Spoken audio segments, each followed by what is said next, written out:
All right. Shut the fuck up. All right. So what I will tell you, Irish. Mama, can you see me now? I was trying to figure it out. Okay. So what I will tell y'all is that y'all need to you need to have some little cheap tarot decks. Y'all think that tarot magic is actually dealing out a tarot card and burning a candle, but really y'all gonna burn these too. Like if y'all want a person's life to fall apart, then you'll burn up the tarot card, the tower one. And when you burn up the tower card, you take the ashes from the actual card and you coat and dress the candle with it, even if it's the outside. But I thought I'd start off with you guys like that, teaching you like that as well.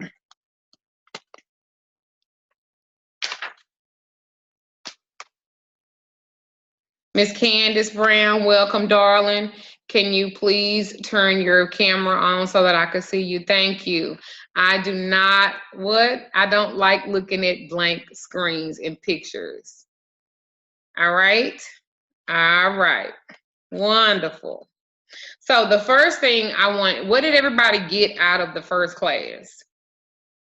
Because everybody in this class should have taken the first one because it helps you to understand better this class here. What did y'all get out of that class?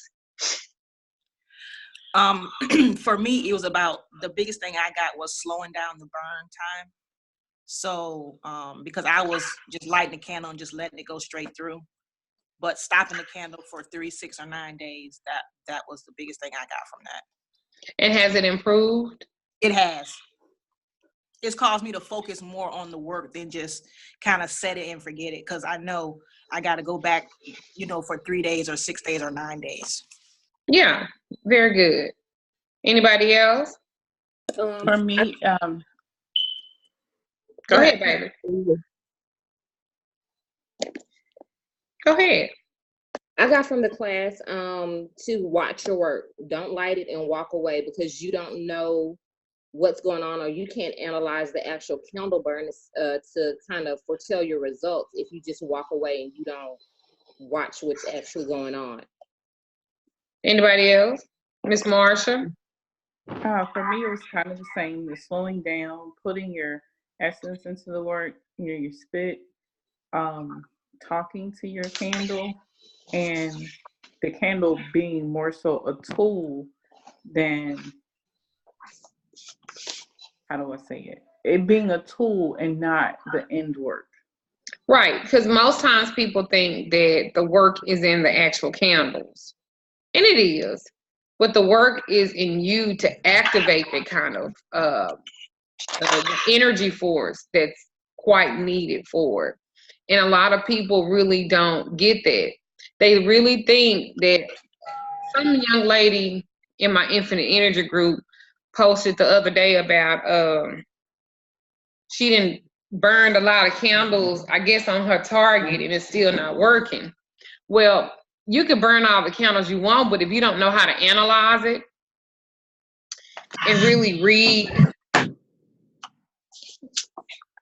what the spirits are trying to tell you, then you're kind of wasting your time on products. That's why it's really always best before you guys burn a candle on anything to read about or to get a reading or to pull cards on what it is that you're trying to do. That way, that will help you to avoid making mistakes. Another thing too, when you are like burning on, are you burning candle work and stuff like that? If you're using those 7-day candles, what you should always do is take a little bit of oil. You see this? This is your power finger. It's like your wand. It's your index finger. You should take a little oil and you do just like this.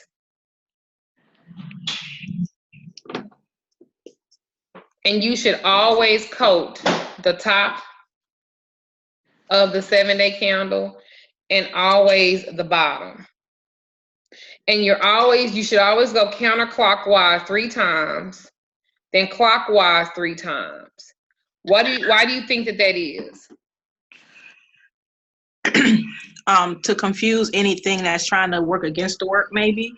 Yeah. And also for that is to set a spirit of place when it comes to your work too.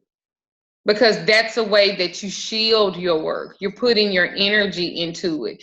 And you could do the top and the bottom. It could go for a regular 7-day candle and also for any type of taper candle. You always want to do that. Always.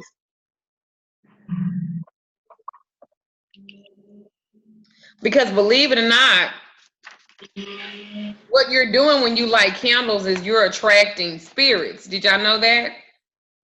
That's why you should never, ever burn more candles than you can control. Y'all see those people that have a table full of candles? They got about 8 candles burning at one motherfucking time. You can't control all of that. Why would you have a table burning with 8 separate candles? Oh, the spirit is in here. And bitch, you ain't in control of none of them. Mm-hmm. And then it's very chaotic and it's just like shit fucking everywhere. And then there is a young lady that's in my apprenticeship and she does chaos magic. First of all, she's had no formal training and she does chaos magic. Her and 2 of her friends did some prosperity work chaotically. Her house burned down, her friend's apartment burned down, and her other friend's other house burned down within a 6-month period. Now, they all got insurance money and they all got the opportunity to do what they wanted to do. However, they said they had 30-some candles burning. Talking about the heat in the room was so fire and heat that they had like they set the alarm off from the smoke and they was just steady conjuring. Wasn't that powerful, MLD? I was like, bitch, no. That's why all y'all shit burnt the fuck down. Y'all could have fucking died. Y'all kids could have fucking died. You don't even know what you attracted with 30 fucking candles with 3 people that didn't know what they was doing.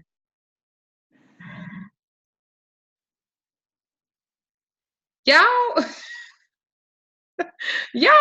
people have to learn how to respect the conjuring of what they're doing. That's why I'm really excited to even teach this, because at first I wasn't gonna teach it.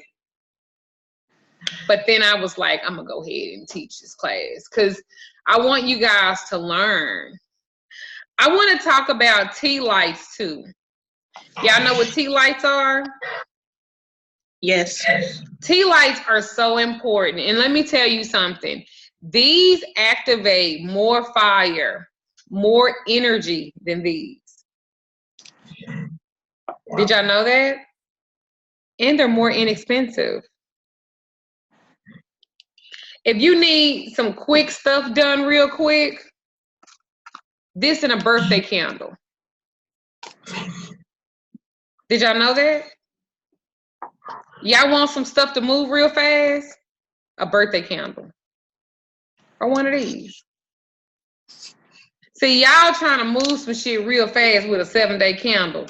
The point of it is it burns. It's supposed to burn up to 7 days. That makes sense. And y'all ain't gonna fucking watch it no goddamn way.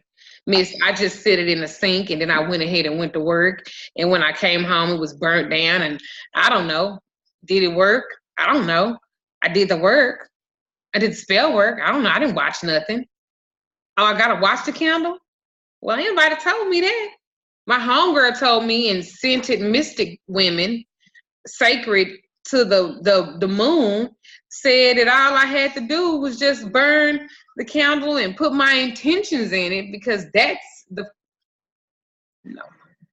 I started using tea lights on my jars because if many of you guys know, I'm what you call a jar worker. I like to work a jar. So most of my work actually gets put in the jar after I've worked it. Does that make sense? And with those type of spells, some of them are not meant to be opened. Write this down. If it's bad, don't feed it. You don't have to. If it's love, you can.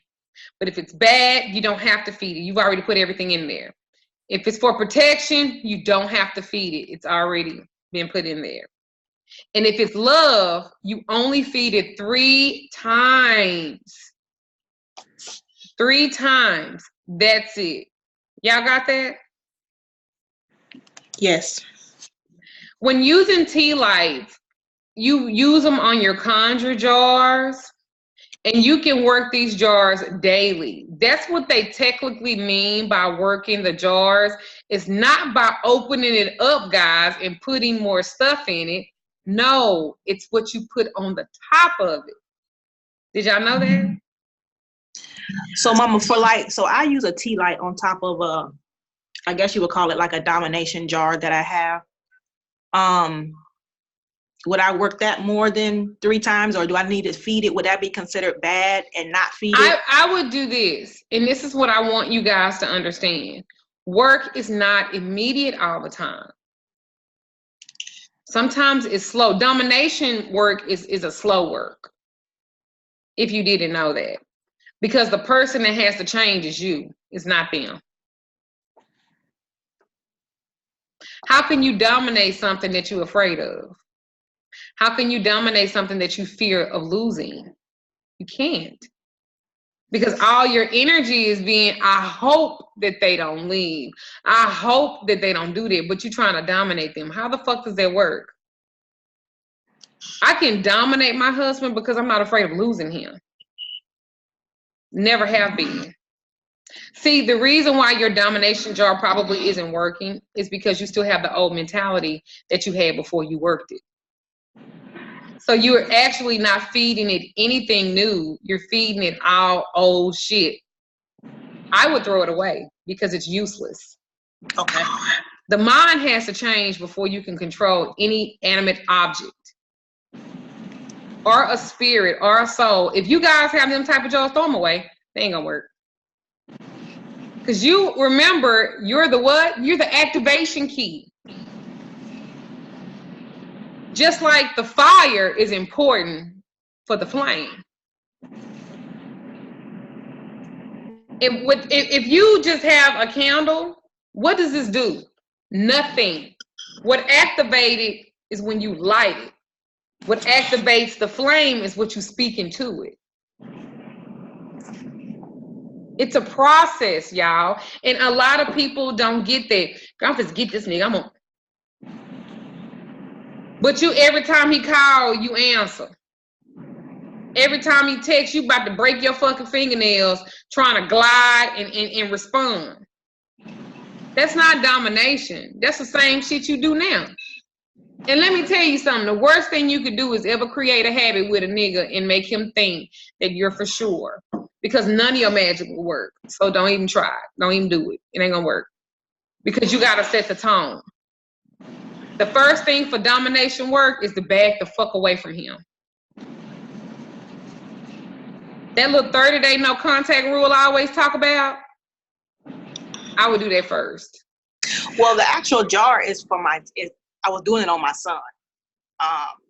Because he wants to leave college and I don't think it's a good idea. So I was trying to dominate him and make him stay there.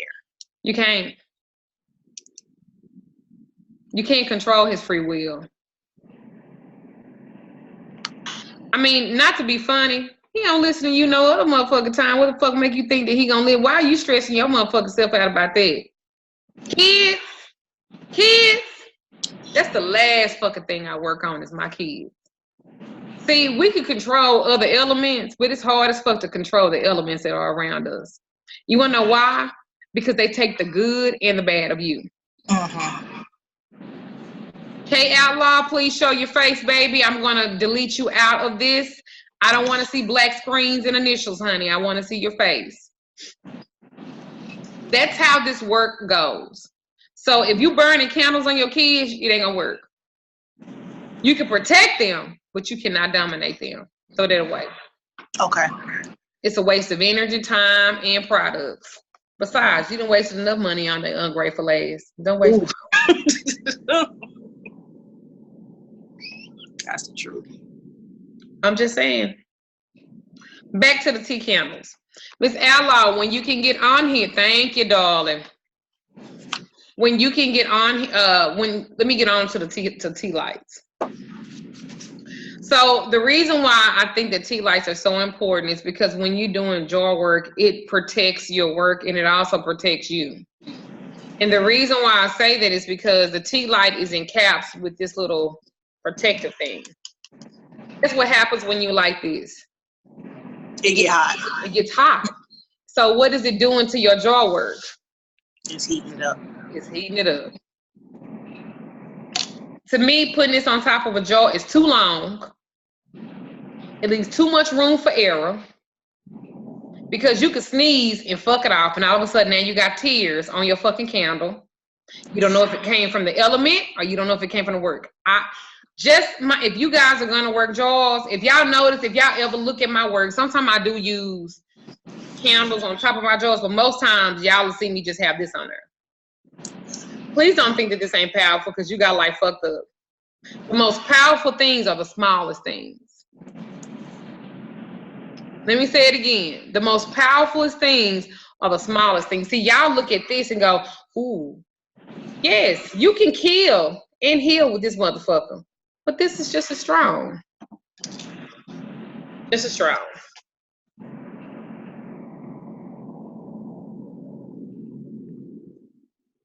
You can literally burn these two on jars, Mojo packets, Gree bags.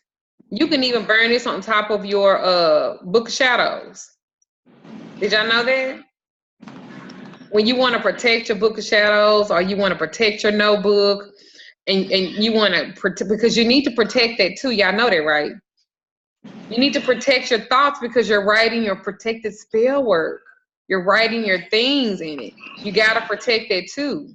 So y'all got to protect everything that y'all use because people will try to attack whatever they can.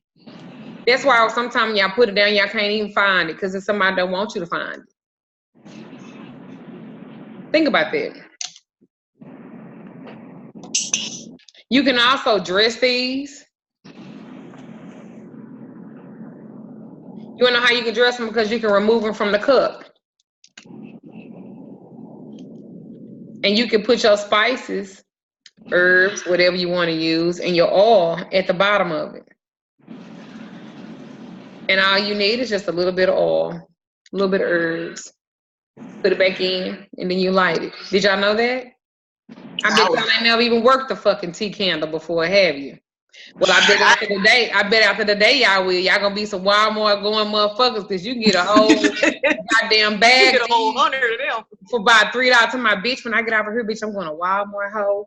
I'm finna show these hoe. I've been waiting to do some more shit. I'm finna show these hoe what the fuck I could do with a goddamn tea candle. I'm on some more shit. This some high level shit. They don't even know about this shit.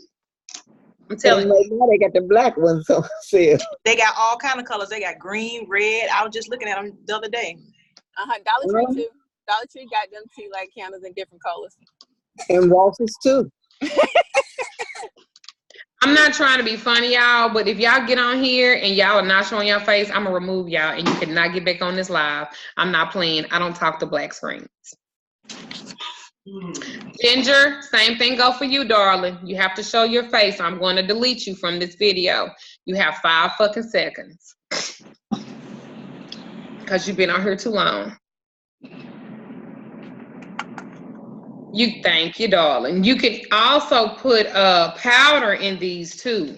You can put powder in them as well. And you cleanse them just like you would any other candle. You know, an incense will do. A little Florida water up underneath it will do. If you guys are wanting to do a home blessing, get you a little glass bowl and get you some Florida water, the Florida water that I make or you can buy. Sit this inside of it, sprinkle a little lavender around it for your home blessing, and then you can burn it. Y'all could even go a little deeper than that and put some little Fabuloso in it, in a bowl. Oh, y'all don't burn Fabuloso? I'm the only I motherfucker do. in here that'll burn. No, I do. I burn on my stove. Look at Candy. burn I got some Fabuloso underneath my sink. Shit. I got some under my sink. So you can literally pour it in a bowl. Load your taper counter. That's what I mean by loading your tea light. Put it in that bowl and light it because it's gonna activate that cleansing. It's gonna activate all of that good stuff. Okay. That's what I use inside of that oil lamp that you taught us on part 1 because it was too hard for me to figure out the wick, so I just put a tea light in there. Well, I'm gonna tell you how to make your own dipstick candles. Anybody ever made a dipstick candle? It takes fucking forever, don't it? Yeah. They taught us at Girl Scout camp how to make them. We had to walk out dipping in time. You will literally get a t-shirt. You'll get a t-shirt. You'll cut it up in 4 little strips. And you'll or 3, and you'll braid it.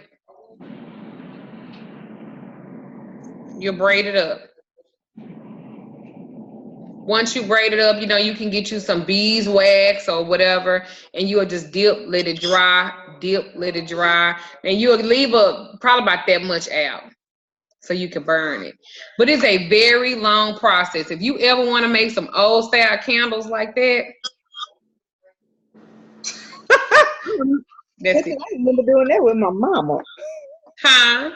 I remember making those type of candles with my mother. Well, look at your mother practicing witchcraft and conjuring, because that's what you do with them. Also, we talking about too on using the Bible. I'm gonna tell y'all real quickly with that. If you do it, if you don't, you don't have to. But I do hoodoo work. So a lot of what I do is biblically based, even though most people think that I worship the devil. I think he's my friend, but I don't worship him. I believe that he exists, but I don't worship him. I don't worship anything. I don't worship God because I am God. I worship myself. You are God too.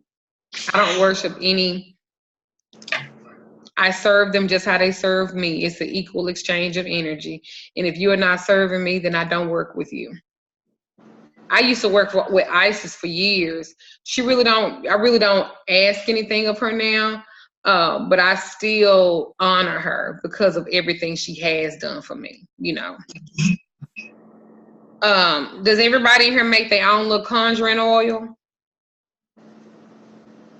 You should. I just buy yours. You just buy mine? Well, thank you. Thank you very much. You should. Everybody should have a particular oil that they use all the time, for the most part. Whether it's mine or yours or sunshine moons, I don't know. But everybody should have an oil that you consecrated and that you use it. I know a lady that has every last oil I've ever made and told me she poured them all in one jar and she used it all at one time. And I was like, I never really thought about that, but okay. Now, this lady I'm talking about is one of my avid, she come in my store at least once a month. She's gonna look for anything new that I've made. She's also a millionaire. She started conjuring up some doctor that she used to date a long time ago, and they get married, and he's a surgeon. So I don't know, maybe I would be laughing at her, but shit, maybe I need to start mixing all my shit up in one. But she have a whole little caboodle thing, but I don't know what but all my oils are in it. So when she come in, she's referencing what she has as opposed to what I knew I done made, and she's gonna buy. She's a little old white lady. She be just as frazzled every time I see her. Now she got a little better, but I was like, Miss Scott. She was like, I was just coming in here when you just opened up to see what you bought, I don't want to really bother you. I be like, go on, baby, go on over there. Would you take your medicine? No, I haven't taken it yet. It's too early. Oh, okay. But you done came in here unmedicated. But that's all right. That's okay. That's okay, Miss Kai. Just go. She's gonna come before anybody else come in the store because she don't want to see nobody. She's gonna be the first person to come in the store. She's gonna be the last. I'll be getting ready to lock up. Here she come. But anyway, you need to have a conjuring oil that you work. I know some of you guys probably do have a whole bunch of my oils, but you need a go-to. So you need to write that down. You need to have a go-to. Yes, ma'am. It's Carol. I was gonna say that I use the snake oil a lot of time when I really want to get something done. I do that. Use that as one of the go-tos. Is the snake oil I have from you. Yeah. So, and I figure like it's all purpose, but I still don't want to waste it. But if it's something I really want to, that snake oil is very powerful because I actually put like snake skin and stuff in it. It has snake skin and I also have crushed bones in it. Don't tell nobody. But that's what I put in it. Snake skin and crushed bones. Mama, what about that? And I got one of your oils that's the number 20. And I don't really understand what it's for, but could that be the all-purpose one? You talking about the Hoodoo special 2020 oil? Yes. Did you get the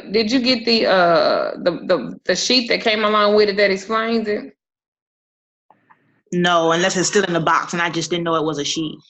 Like maybe I thought it was the invoice, so I have to go back. But I was like, number 20, I didn't know what to do with that one. So it's an all-purpose dressing oil.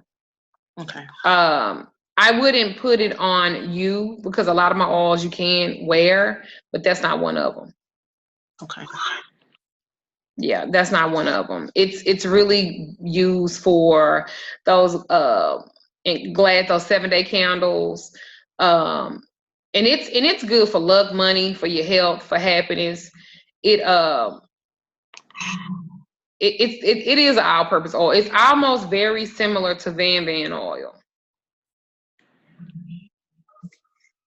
Because with Van oil, you put herbs in it beforehand, but with the special 20, you don't.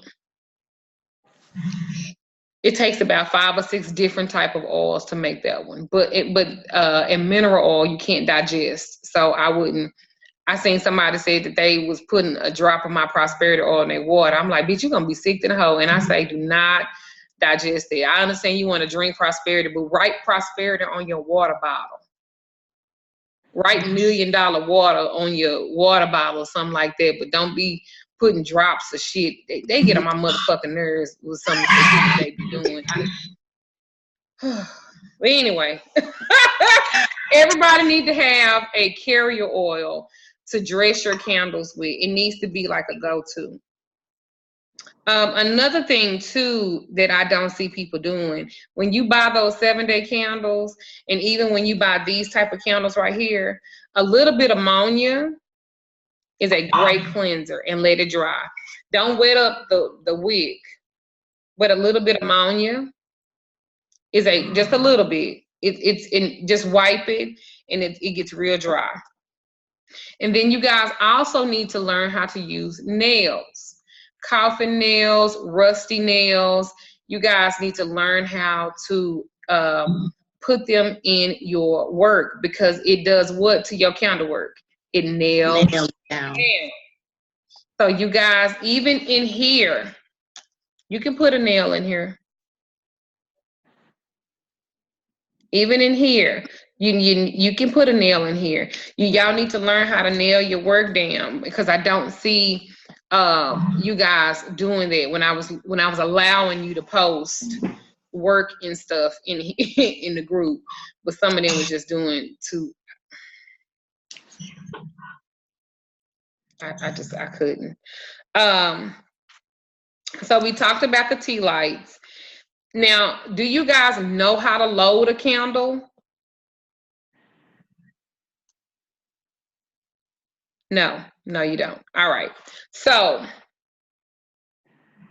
This is what I'm going to suggest. You remember in the first video where I taught y'all how to make a candle using a can? So you guys, I want you guys to challenge yourselves. Stop buying figure candles. Stop buying taper candles and learn how to load your own candles yourself. Because when you pour your stuff in that candle, you can add your Bible pages in them, your roots, your herbs, your oils. If it's for protection work or hexing work, a little bit of your chamber lye. Y'all know what chamber lye is? Y'all don't know what chamber lye is? It's your piss. Oh. Y'all remember back in the 17 and 1800s where they didn't have a sewer system. So they would piss in buckets, and the ladies and the lady maids would come in the chamber and pick it up and go dump it out and clean it out and bring it back. They pissed in bowls and shit. That's why when you go to New Orleans, and especially Bourbon Street, which used to be called the red light district, where all the prostitution and the good fun used to be. Look at how you say your name, Terry? Yeah, look at Terry. She was like, oh, prostitution. That's why they didn't have a sewer system. So guess what they did every morning? They poured their piss on the streets of Bourbon Street where y'all go party and have fun. Did y'all know that? They opened up the windows and poured piss out of them. I bet y'all thought that all those little hooded things that they have on those buildings was to protect stuff. No, it was so that people wouldn't walk in on the damn sidewalk and get piss thrown on them. Goddamn New Orleans. Jeremy's iPhone and Jessica Apple's.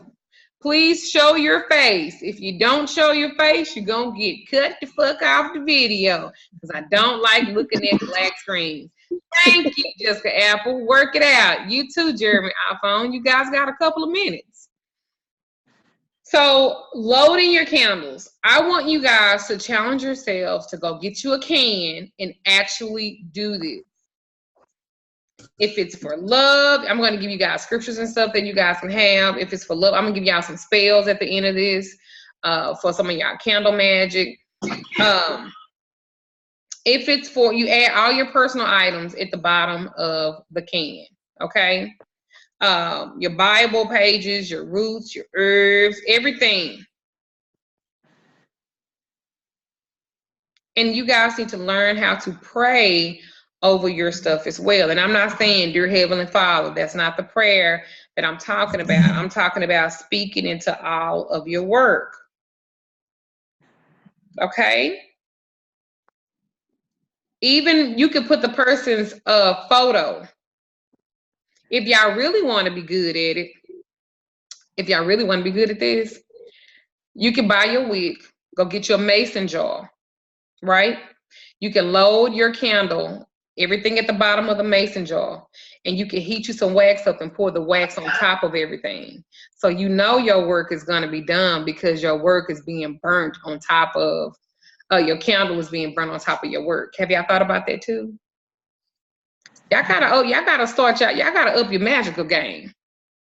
That's what separates you from the mundane and those wonderful mystics out there that couldn't conjure a fort after a bowl of chili. I was melting down the 7-day candles and putting my stuff in it, but I could never get it. I don't know if I overheated it and it wouldn't gel back correctly, or the wick would totally move. So then I tried putting new wicks in there. It just turned out to be a mess. The best thing to do, literally, is to get you the little, if y'all want to do that, soy or beeswax. And because soy won't bust the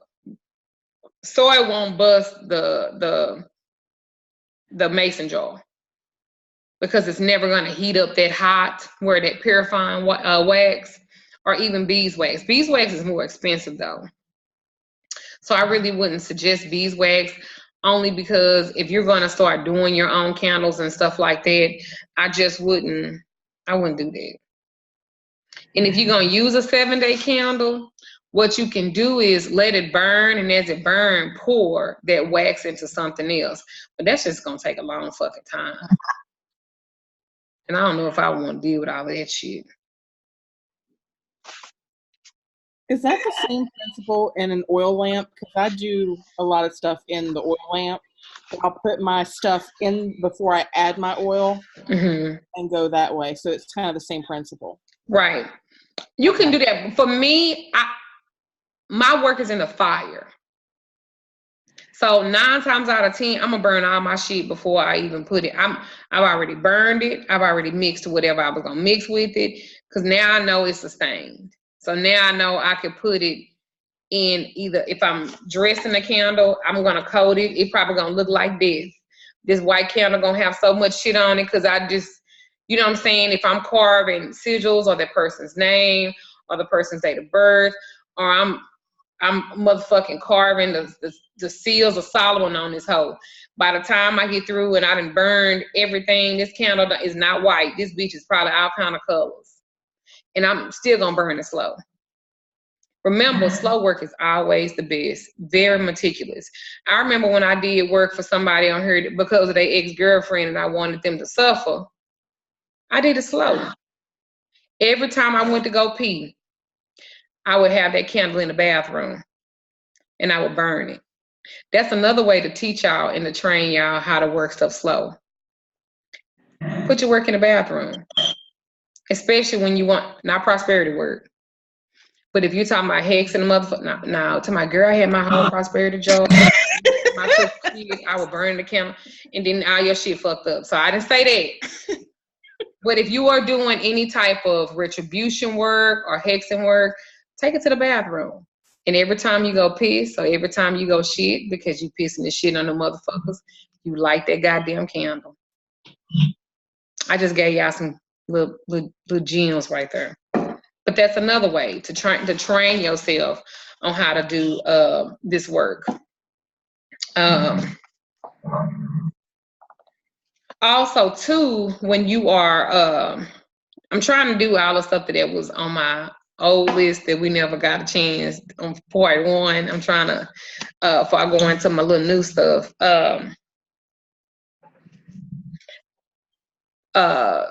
Mama Star said this, and it's very true. Y'all need to learn how to start. And I said this on my first video. Speak into your flame. This is your spirit. When you light that, it is the spirit that you have conjured. You need to speak to it and tell it what you want it to do. That's why it's important that you don't light these and walk away from them, because you ain't having the opportunity to communicate with the spirit. What did I say? Flames, light, it's a spirit. That's why I don't suggest that you have no more than 2. Unless you are like some type of professional conjurer, I wouldn't be burning all of that. Don't let them fools make y'all think that that's what that is, because it's not. It's just not. So reversal. A lot of you guys buy my reversal kits, and what I guess I failed to put in there, which I need to change that. Do y'all dress yourself with the candle before you burn it? Like, cleanse yourself. Yes, because you're drawing it all out. You're drawing everything out. Did y'all know that?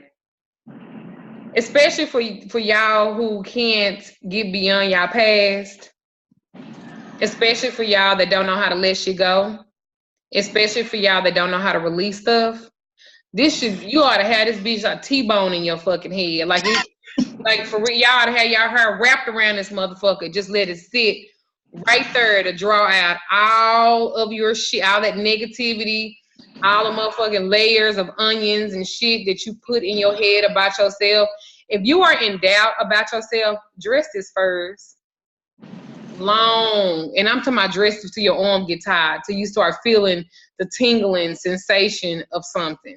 Like you literally need to be doing it. How you doing, Miss LaShura Lee? Please make sure that you show yourself, darling. Okay. The initial L will not do. Let's see how to do this. This is really good with reversing and uncrossing. You always want to make sure that you are cleansing yourself, and you want to go in a circular motion, okay? Always in a circular motion. And believe it or not, you can go counterclockwise and clockwise with this too. Because what if somebody puts some stuff on you? Remember, we want to confuse the enemy. Also, if y'all see vines on trees and buildings, take some of that vine. Because vines from trees and buildings and gates and fences will help you to also cover your work.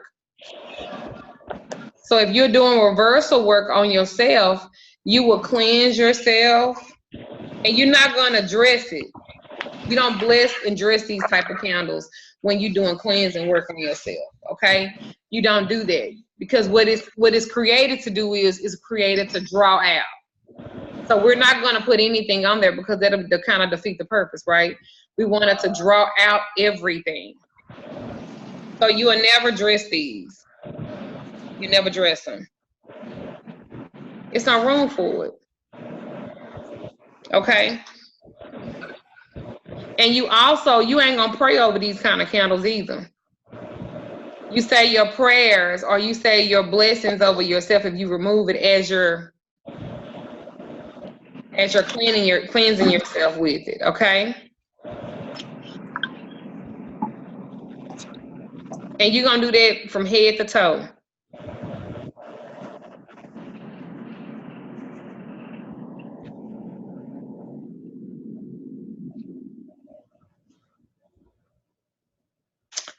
All right, any questions? No? All right.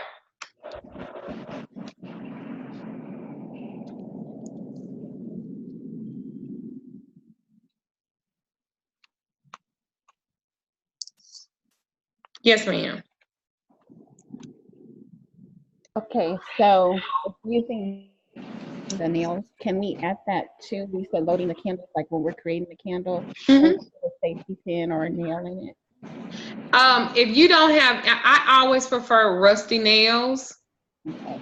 But if you don't have rusty nails, don't worry about it. Stick pins, tacks, anything will do, because we're just trying to nail. And once that wax has melted over that pin, I would always bury it. I don't care if it's outside your door, I would always bury it. And feed it a mustard seed. Mustard seeds are really good for protection too. And especially over your candle work. Y'all probably ain't never heard that before, huh? That's what the point of the class is for.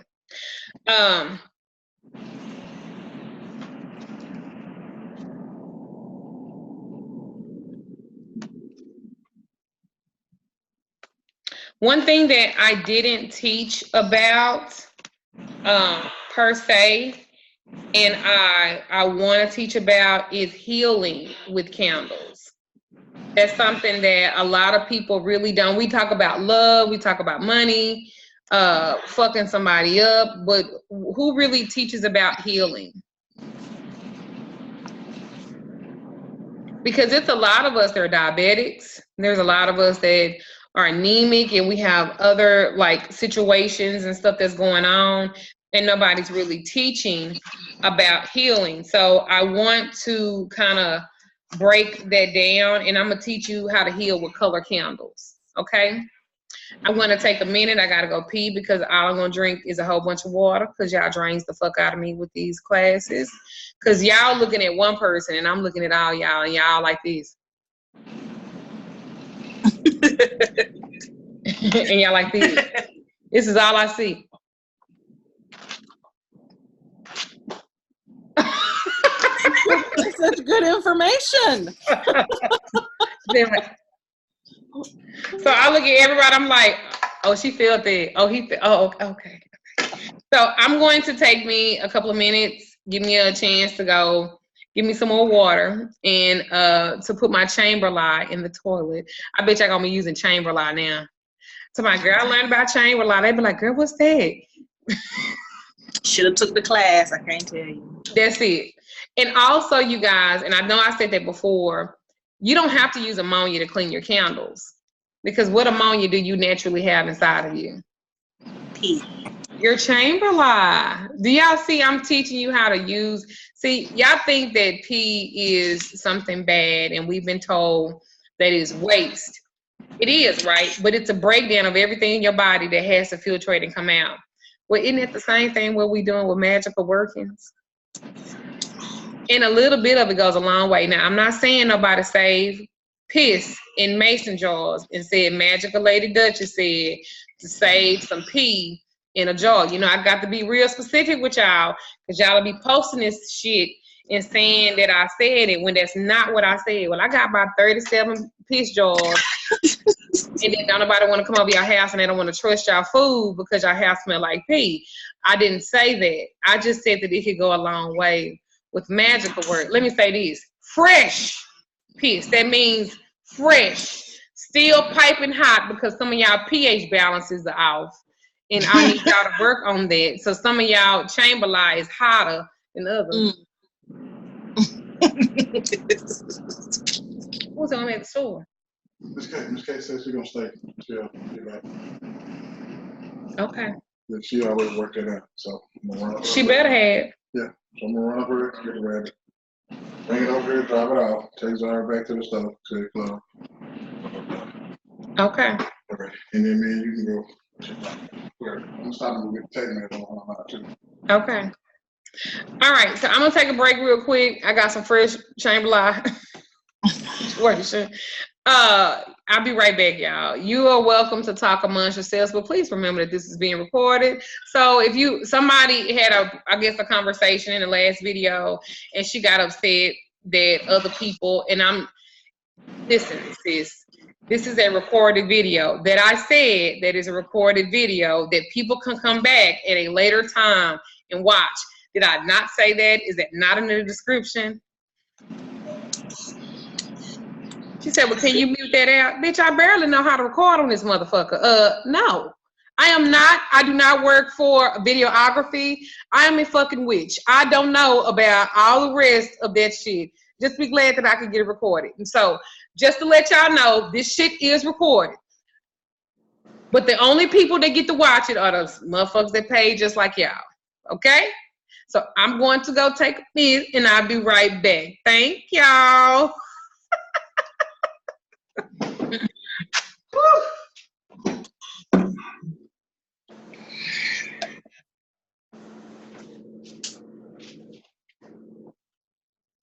It's intermission time, y'all. Or whoever else has to go to the bathroom.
All right.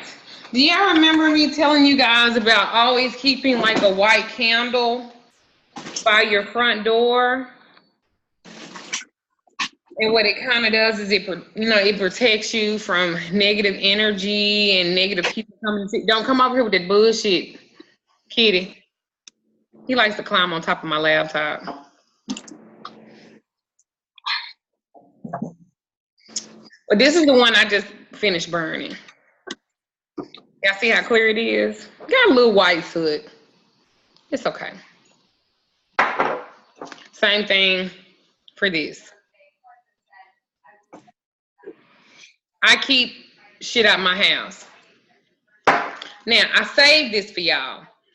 I did a white salt bowl that's drawing negativity out of my house, that's drawing negative people from being in my house. And I also put 2 dragon's eggs in it. Do y'all know what dragon eggs are? I sell them in my store, and they're really good for drawing out negative energy. And they shape like an egg. Well, this one was in a bowl. This is with salt. Look what it drew out of my house.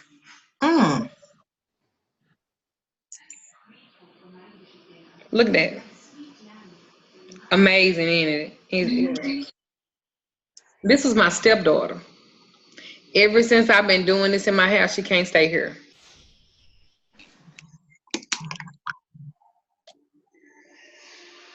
Ain't that crazy? I'm gonna need to know how to do that. Yeah, you want to keep folks out your house? Yes. This is a coconut bowl. It's a coconut bowl. What I did was I cut open a coconut, and y'all, they sell these bowls like this too. But I like making my own shit, y'all.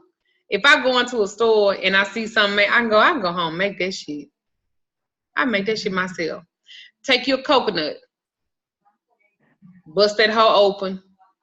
It's gonna be kind of hard. This was probably about my 4th one that I finally got it down. Okay, now let me not lie, my husband did it. But the point is, it was my fucking idea. I got the energy and strength to do it myself, okay? He did it, but it was my fucking thought process. So anyway, I put I put 2 dragon eggs in here and some spring water.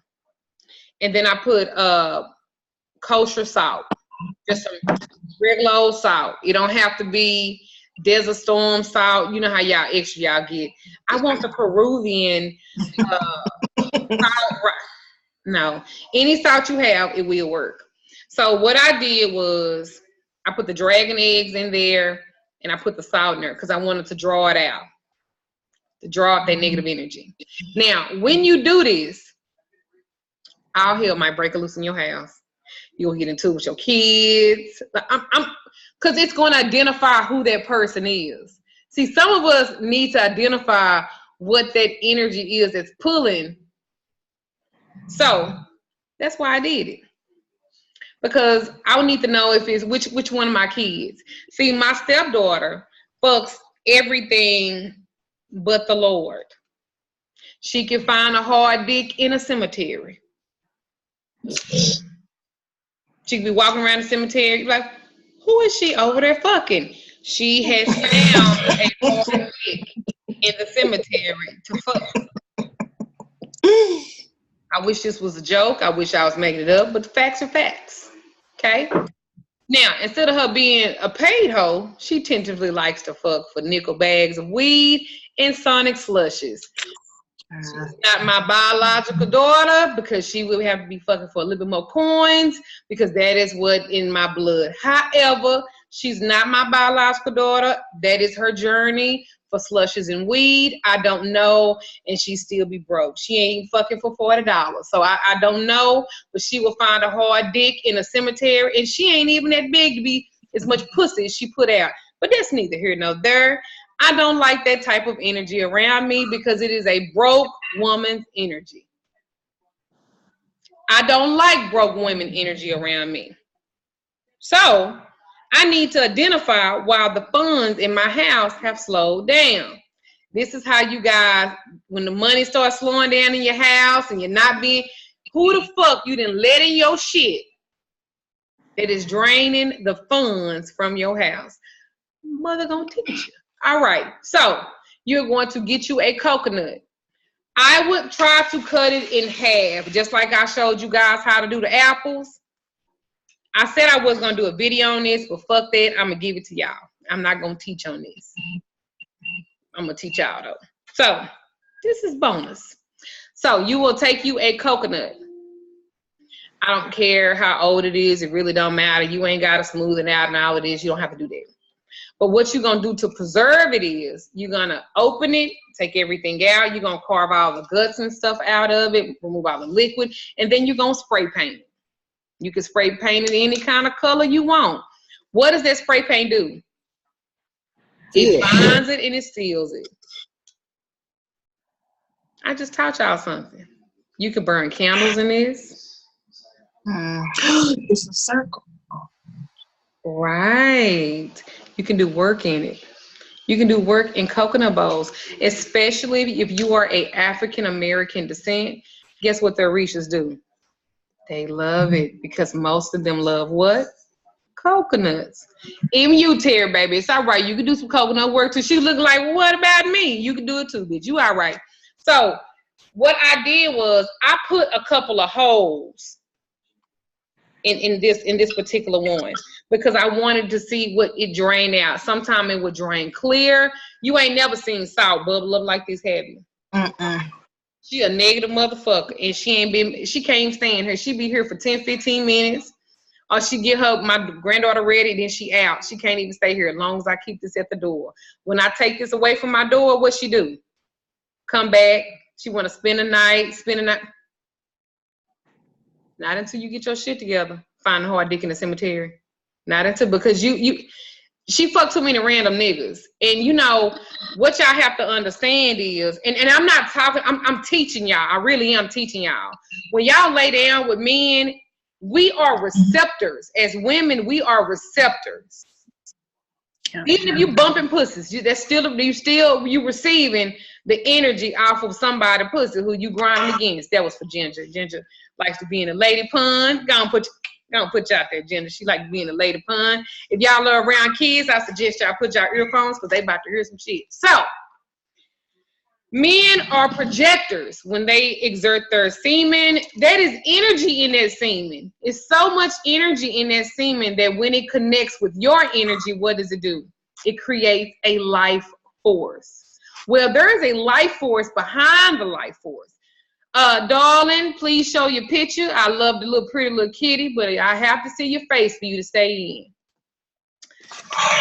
And I know who that is too. So anyway,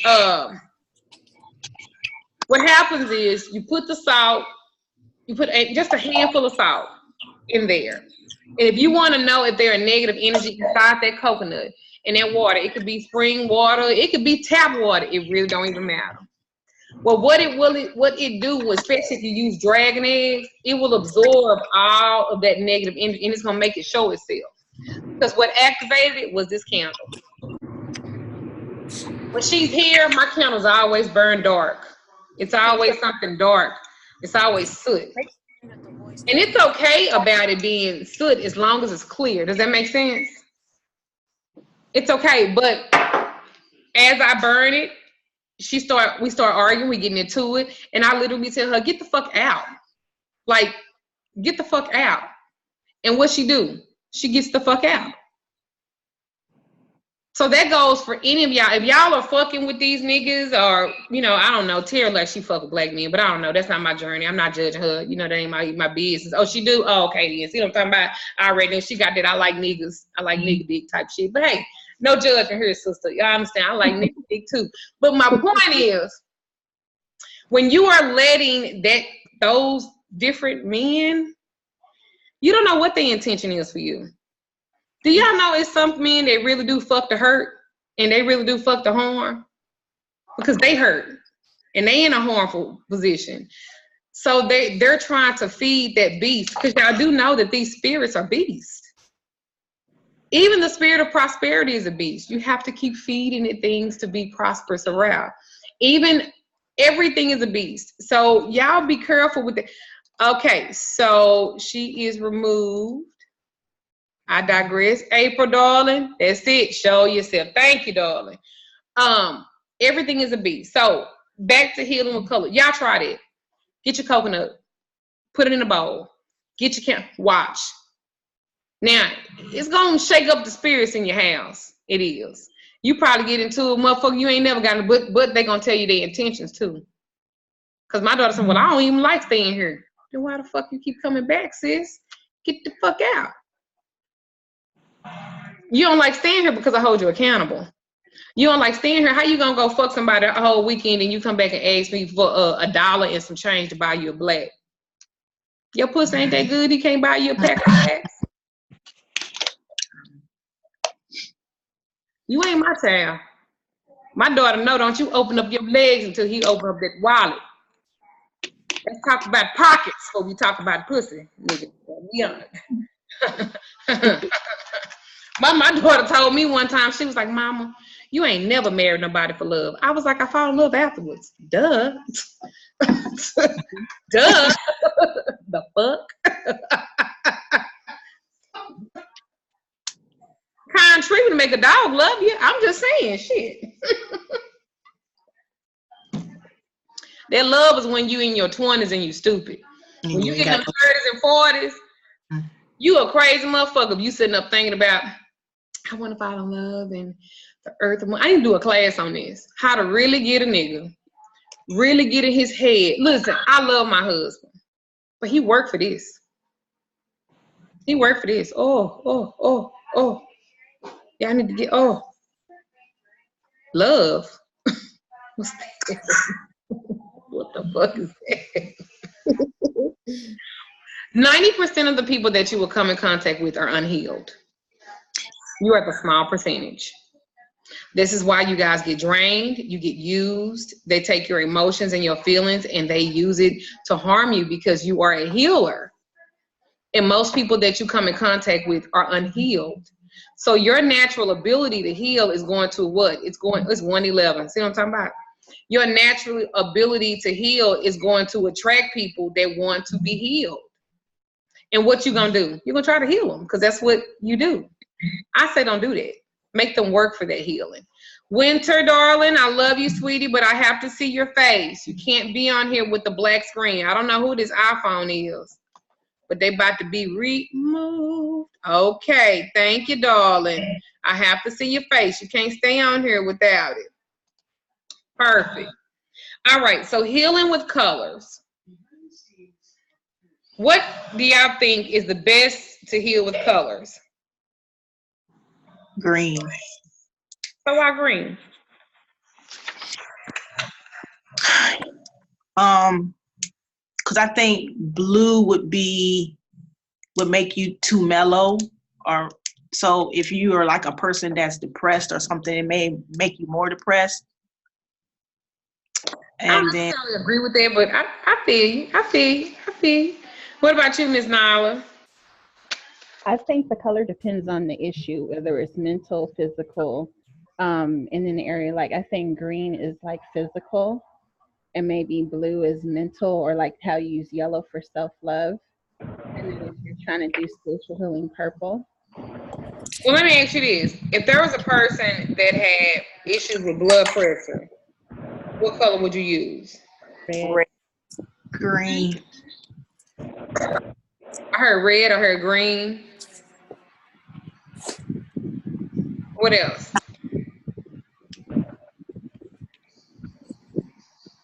I guess I think I would probably take to like white and black. Those are my two go-tos.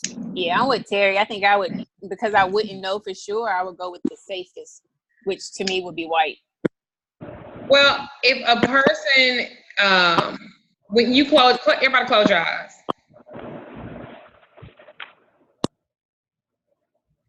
Now, I want you to think of heat, fire, movement, some type of stimulation, all pumping through your veins. So when you think about that color, what color is that? Red. And it all affects the what? The heart. So if a person that has high blood pressure, sickle cell anemia, lupus, anything, headaches. If you have a migraine, light a red candle. Stop. Light a red candle. Right now. Migraines. Would that be the same candle color for like pain from arthritis? Thinking about I would think so too. I would think so too. I would think so too.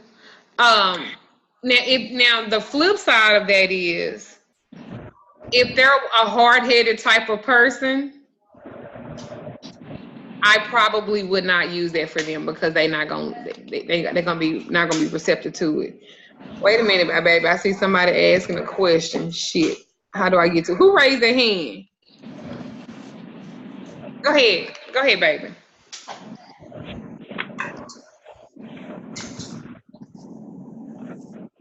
I can't hear you. I can't hear you, Jeremy. I'm sure you really giving some.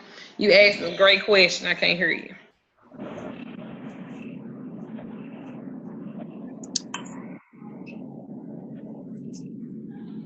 I can't hear you, Pumpkin. Type your question. Can you type it? And I'll ask it, because I can't hear you now. I heard you earlier. I can't hear you now.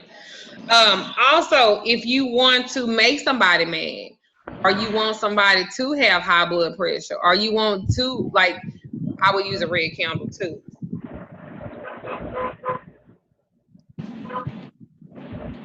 But that's only if you want to do that kind of work. Some of y'all are very light in love and you don't want to hurt nobody, and that's real sweet.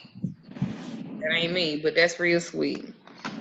Remember, when you want to heat things up healing wise, you want to use red.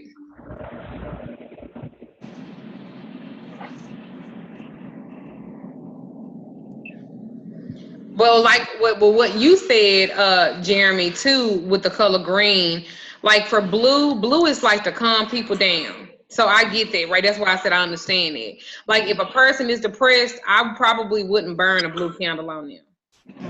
Because if their mind is already slowed down, and then you burning a blue candle on them, what you think is going to really do? Slow it down even more. Right. And then they be like suicidal.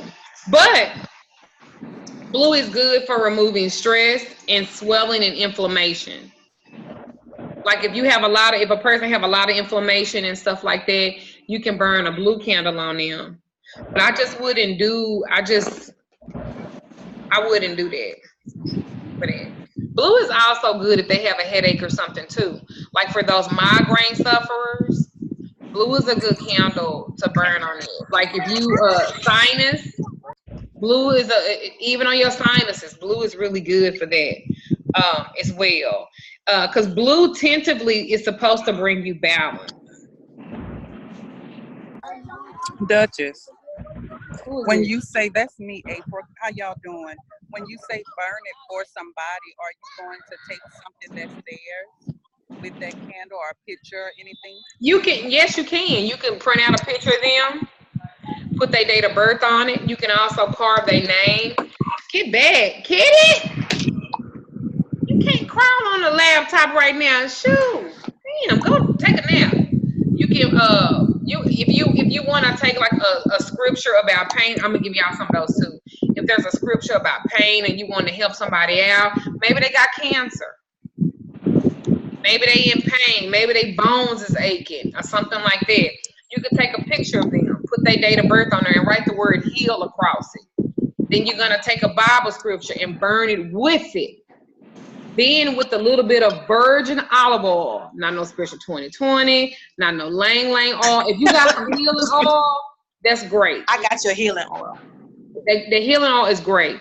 And I would coat the healing oil first, and then I would put that burned, because y'all burned stuff is really a sacrifice. Did y'all know that? Mm-hmm. That's what the Bible meant by your burnt offerings. That's what it meant by your burnt offerings. Paula, I need to see your beautiful face, darling, not just your picture. I'm going to have to, take you off the thing. I like seeing people's face. So that's what the Bible meant by a burnt offering. It meant by those things that we use to burn on. So I would do that. Did that answer your question, Miss April? Yes, ma'am. Thank you. Because remember, the colors, they all have a vibration. It's all a vibration. Every color represents a vibration. It puts off a vibration. A lot of people, y'all will be able to heal with one fucking candle in your vibration. Some of y'all will get there. A lot of y'all are already there. You just scared of it. I don't want you to be scared of it. I want you to empower yourself. The most important thing, are you bringing me something to eat? Boy, you a selfish motherfucker. Boy, I tell you, Mom, my kids ain't shit. You don't give a fuck about me. Y'all don't give a fuck about me. I bet when I leave here, I always think about what's in that bag. Yeah. And what's that? Yeah, because you know I be ready to dig off in your ass.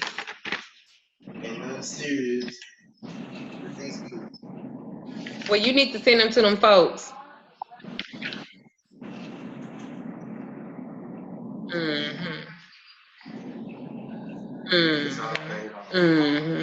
It better be all paid off. You're gonna get punched in your head. Just trying to teach the kids how to pay their bills. You don't owe nobody. Because if you don't owe nobody, ain't nobody got shit to say. You know what I'm talking about? But when you owe motherfuckers, you need to be a little bit more goddamn humble. All right. So white. White we know is used for healing, right? For cleansing. And it will help with any other color. So white is literally like the magenta. You know how like they say the color magenta, it kind of rushes things along.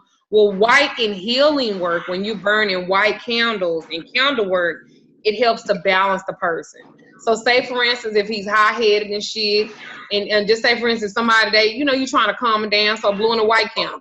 Remember I said, I don't never want y'all burning more than one at one time. You had to ask me. She didn't have to in the car. We'll ask her. But if she's already outside, ask her if she will stay so you can ride your bike.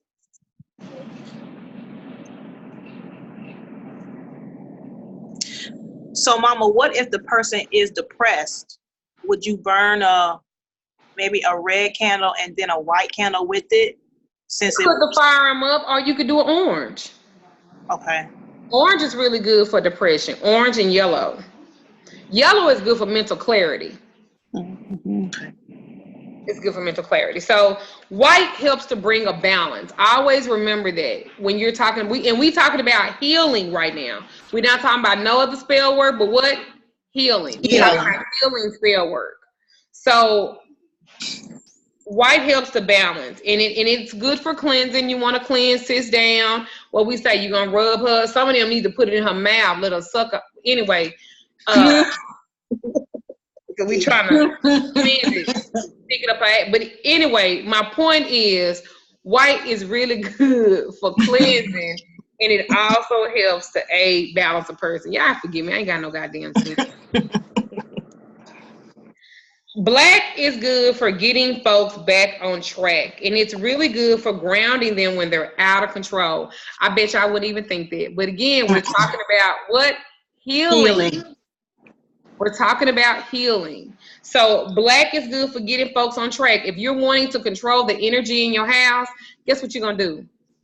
You're going to do a black and a white candle. You will get a black and a white candle, and you're going to bind the motherfuckers together. And whatever you using to bind them together, put a little bit of peace. So if you're using string, black or white string, to bind the two candles together, you're going to piss on the string. Because you want to be able to control the environment and the energy in your house. See, I'm going to teach y'all how to calm your motherfucking house down. Everybody in that bitch be like church mouse. Y'all see how quiet my house is? I don't play that. And if you are not conducive to the energy in my house, you have to get out of it. People can come in here and have the most outrage energy, and then when you come to my house, what most people want to do? You are relaxed. Right? To those who have been in my house, you get it's very calm and very relaxed, because you will not be in this motherfucker acting up. I had you in this bitch sitting and watch TV and you sleep. Because I'm not gonna come in here all excited. Oh, no. Not in my house. I need you checked it at the door. So anyway, black and white, it will get folks on track. It will ground them. It will control your house. It will create a healing spirit if you bind them together. Get a little bit of white string, it's on a string, and then you're gonna wrap it around your candles and you're gonna burn them. Okay? Great work for healing. Red is good for stimulation. It can be used in depression, circulation problems, and healing wounds. If you are diabetic and you are, I know y'all thinking, I could burn candles about stuff like this. Fuck yeah. Hell yeah. See, y'all too busy trying to get some money and dick. Y'all ain't thinking about all the other stuff. That's why I'm teaching you about the healing components of this work. You have to be careful in using red though, because it's a hot color. You know, hot-headedness, rash behaviors, aggression. So red should never be used to anybody that's really prone to, if they have any type of mental illness or something like that.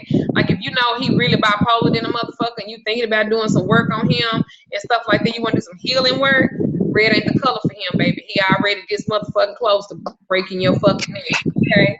Goddamn red candle, this might be all he needed to take him there. He was like, Duchess, he was choking me. Hey, I didn't go back to the video. I told you what you need to do. Don't be like that baby that put that nigga bullets in a jar and was shaking them hoes up. Y'all remember that? Mm-hmm. She put his goddamn butt out of all the possessions I told her to take from that man. This bitch and took his bullets and then put in a love jar and started shaking them up. Now he love you to death. You talking about you don't want to be with him and you need a break, and then he beat your ass. Well, you put bullets in there. What? Orange is good for balance. When used in healing, orange can raise one's energy. It's also good if you have cramps on your cycles. An orange candle will really help you do very well with it. Asthma, rheumatism. Orange has a warming effect, but it should be used very lightly in healing work. Remember, yellow and red make what? Orange. So be very cognizant of what that's representing and what you're trying to do. Part of this in this candle magic class is to make y'all think. It's time for y'all to start thinking like you and think individual instead of thinking like everybody else, just wilding out. This what separates the conjurers from the people that's pretending to be a conjurer. Understanding everything that comes along with this. Mm-hmm. What's a good color for neuropathy? Who is that? Kimberly. Neuropathy deals with what? Circulation and nerve damage. So what did I say, y'all, that's good with circulation? Red. Red. All right. Somebody was listening. Yeah, all right. I heard that part, but the hot-headedness of it, I'm trying to see if it's another color. Any circulation problem, I would deal with red. But just everybody be careful with it though. Yellow is really good for mental clarity, for gas. Some of y'all have gastritis. It's okay. Some of y'all fought a little bit more than other people. That's not I swear that's not, I'm not judging. Get it out, girls. More room on the outside than it is in. That's what my daddy used to say. My daddy could fart on command. I go on there asking for some money. That son bitch raised his leg up. I be like, you dirty motherfucker, but can I have some money? That did not stop me because your pockets are still full. You ain't let the gas out of that. And that wallet is still fat, daddy. You said I can ask you for some money. I can get past the smell. I need the money that folds. I'm not even gonna worry about that, what you just did. So anyway, yellow. Yellow is good for mental clarity. It's good for cramps. It's good for depression too. If you have digestive issues, because be very careful with yellow though, because it's very highly stimulating. And if you are a lady that needs a little help getting her little juices back, a red candle ain't what you're gonna like. It's a yellow one. Did y'all know that? But now you do. That's what this is all about. You know, giving y'all little trade secrets.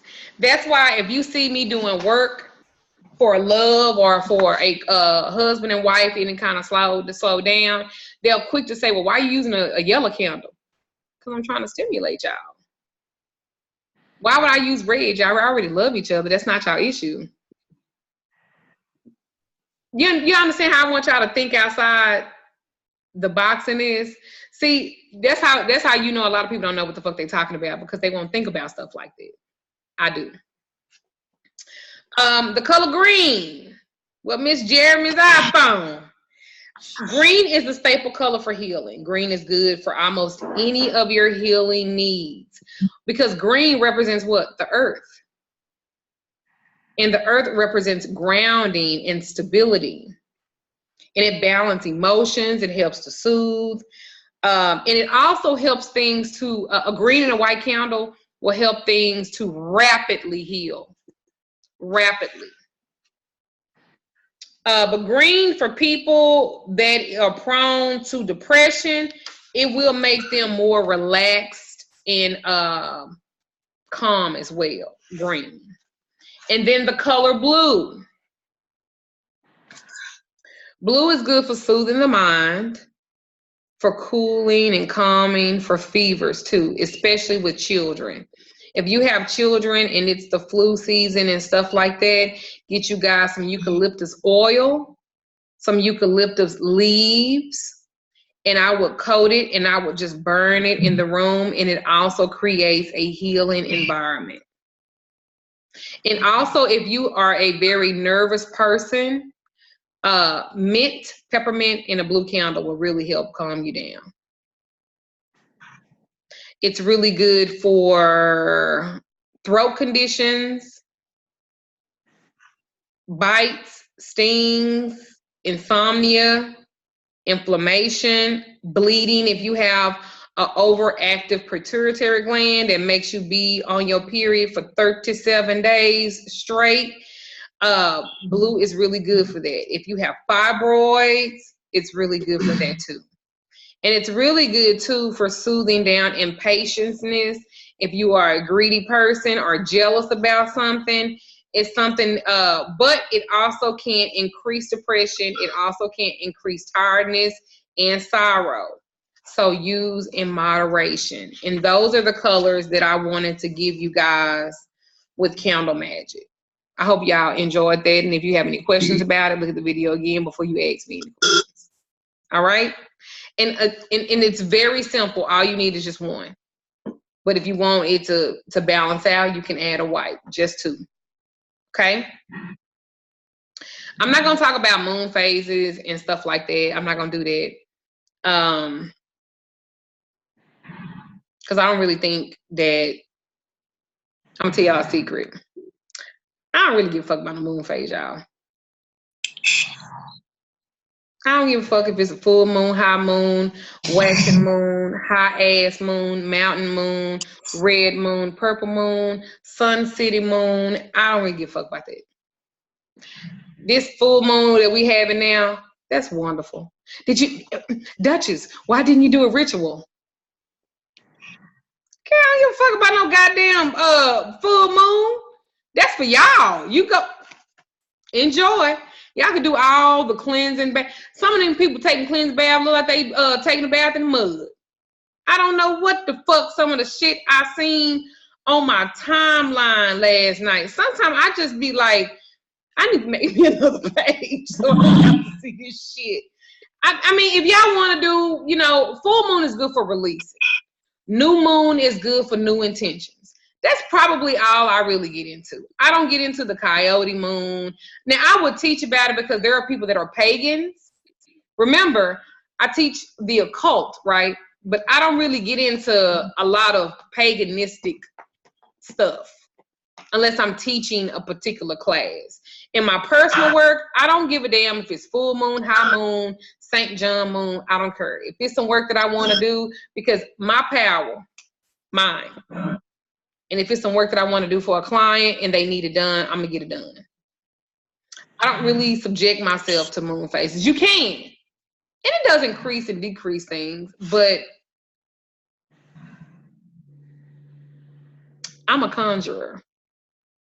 I don't practice witchcraft. I conjure. So, Mama, that was my question, because in some of the hoodoo books that I've read, they didn't really go by moon phases, right? Right. Okay. No, but you have to remember, I'm a teacher. So everybody watches me. Wiccans, Alexandrian Wiccans, Gardenian all of them watch me. So I've learned in this that I have to be a little bit more specific about what I teach in an individual as what I teach in a group setting. On YouTube, I'm speaking in general. Y'all know that, right? I'm speaking general. In a setting like this, my stuff is more hoodoo conjure based. I'm what you call, like, I do swamp work. Like, I'm from Louisiana. I don't really get into I don't even really practice voodoo. Most of what I practice is hoodoo work. Swamp water, using herbs and shit from the earth. Like, I'm into that kind of stuff.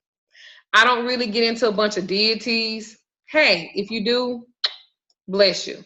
Isis helped me get out of prison, where I didn't go to prison. She did. But I didn't even know who the fuck she was when she came to me. I had no idea. I thought she was fucking Medusa, all that shit hanging off her head. I didn't know who she was. And then she opened up some fucking wings, scared the shit out of me. I almost peed in the bed. Listen, and then besides, if all of y'all had a real connection and a real deity actually came to y'all, you would not be able to handle it. That's why most of y'all will never have a deity or a goddess, because you ain't got the motherfucking balls and moxie to deal when they come. Y'all do know that they're giants, right? Like, they're fucking giant. They're huge as fuck. It ain't like I had a dream that Oshun came to me and then a butterfly and a bee like on my shoulder. That's not even how she come to you. Y'all know that? That's not even how Oshun, but people be like tripping on some more shit. And what I've learned to keep my personal opinions to myself. Because they'll say, well, she thinks she know everything. No, I'm just telling you the truth, sweetie. Do y'all know the best way to work with Oshun? Anybody? Animal blood and honey. Do y'all know she used to walk around and slaughter fucking animals laughing and shit? Do y'all know that Oshun ain't all sweet and honey and honeycombs and that bitch likes the smell of blood. Do y'all know the best time to work with Oshun is when you're on your cycle? I bet y'all didn't even know that. See, I just taught you something. Y'all think that Oshun, oh, no, baby, bloody. Hun, oil, oh, they love the smell of blood. Oh, you could be flooding like motherfucker and go work with oil and Oshun, and them motherfuckers do anything. Give them some honey, taste it first, because y'all don't even know how to do that. I gave her a whole thing of honey at her altar. Did you taste it? Why? Girl, sit down. She ain't playing. Yeah. Y'all like this is why I be saying y'all need fucking mentors. Y'all need teachers. Y'all doing all of this stuff and ain't nobody teaching y'all shit but a bunch of bullshit because they don't know they self. Do y'all even know what Ebos are? Most of y'all don't. That's sad. And you want to work with a Orisha. But anyway, I'm going off we talking about working. I'm teaching y'all how to work not by moon phase, but how to work by the clock. How to burn candles by the clock. Have y'all know about that? You about to learn now. Moon phases are not as important as working by the clock. When do y'all think the best time to work by the clock is? Sunrise or sunset. And what else? Whether the hand's going up or down, point up or down. What else? High noon. Fine. 12 o'clock, like high noon. And what else? Probably 3 a.m. definitely.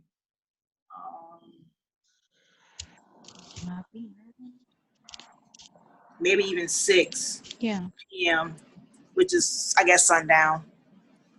So when's the best time to take a cleansing bath?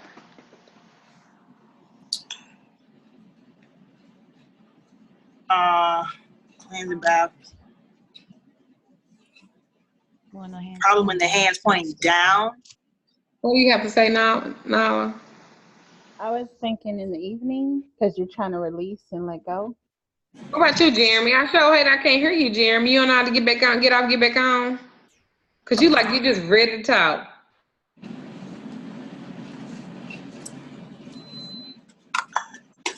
All right. So the best time to actually take a cleansing bath, 20 minutes after the hour. Whatever hour. Oh, okay. 20 minutes. You said 20? 20 minutes after the hour?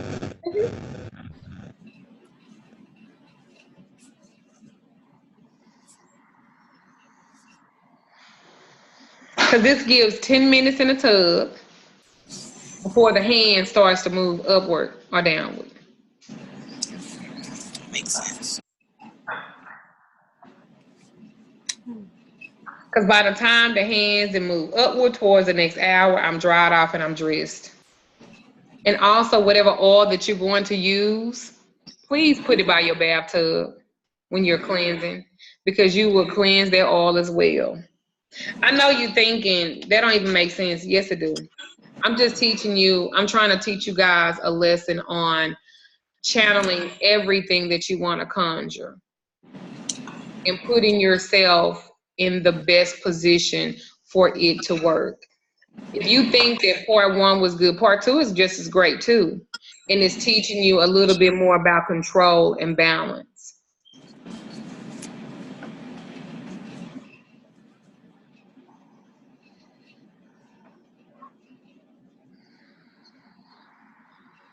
I'm going to give you guys like a money trick, because technically you don't call them spells, we call them tricks. Land tricks, throwing tricks, that's what they're talking about. If you start at 11:35 with the green candle, you'll say your prayers, whatever they are, whatever you're going to want to do to get ready. Now at 11:45, you'll tap the candle 3 times. Tap, tap, tap, tap. And you simply say, the Lord is my shepherd, I shall not want. For the money.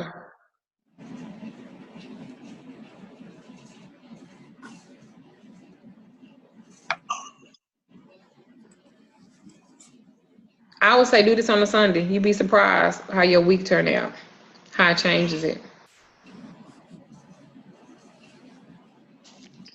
Then at noon, you start speaking into the flame, because you burning it now. And then every noon on Sundays, relight it. It should last you a while. It should last you a while. Anybody had a question? Who's that? Somebody getting ready to say something. I heard a I have a question. So you said 11:35, we light the green candle. Who's this? I'm sorry, Kianda. Oh, okay. Go ahead. So 11:35, we light the green candle, and then 11:45 is when we start saying. You start to dress it and get ready to dress it. Okay. And then you put your petition and start speaking it, and then at 11:45, you're gonna tap it 3 times. Okay. And say, the Lord is my shepherd, I shall not want. Then at 12, well, you light it then at 12, you're gonna speak into your petition again on a Sunday. Okay. Then I will go into, look at me, everything is, before I drink it, girl, I'm talking about my intent is to, I can't help it. But after that, on Sundays, I would just use that and do that. I'm telling you, it will change the way y'all week go. It'll change the way your intentions go about your week. It will change your burn about that week.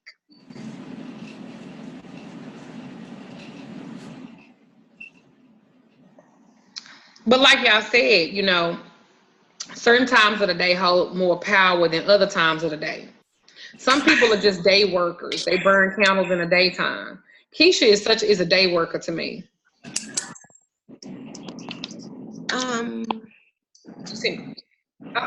Somebody said, Does it matter if the sun and the moon are in the sky together at the same time?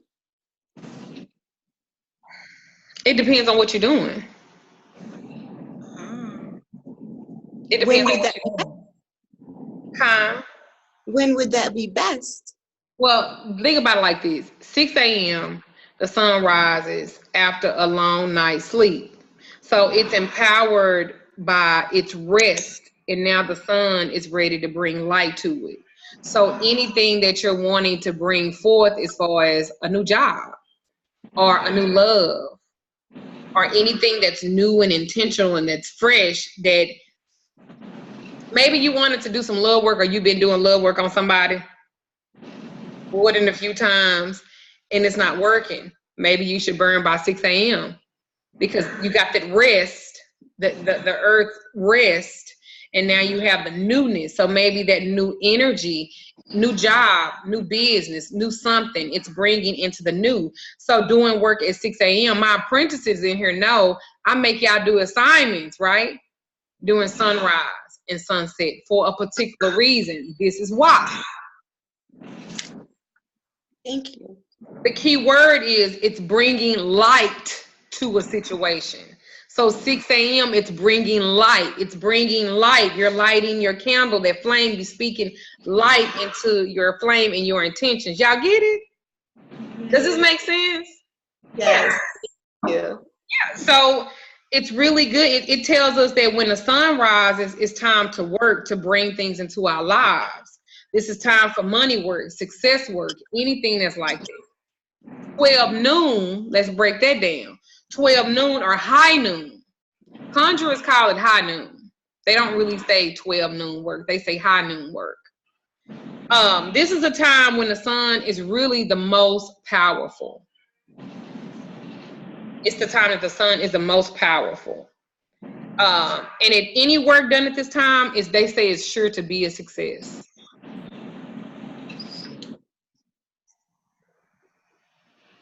Anything you want to draw to you, even if it's that nappy-headed ass nigga, you want to draw to you, you might want to do a little work high noon.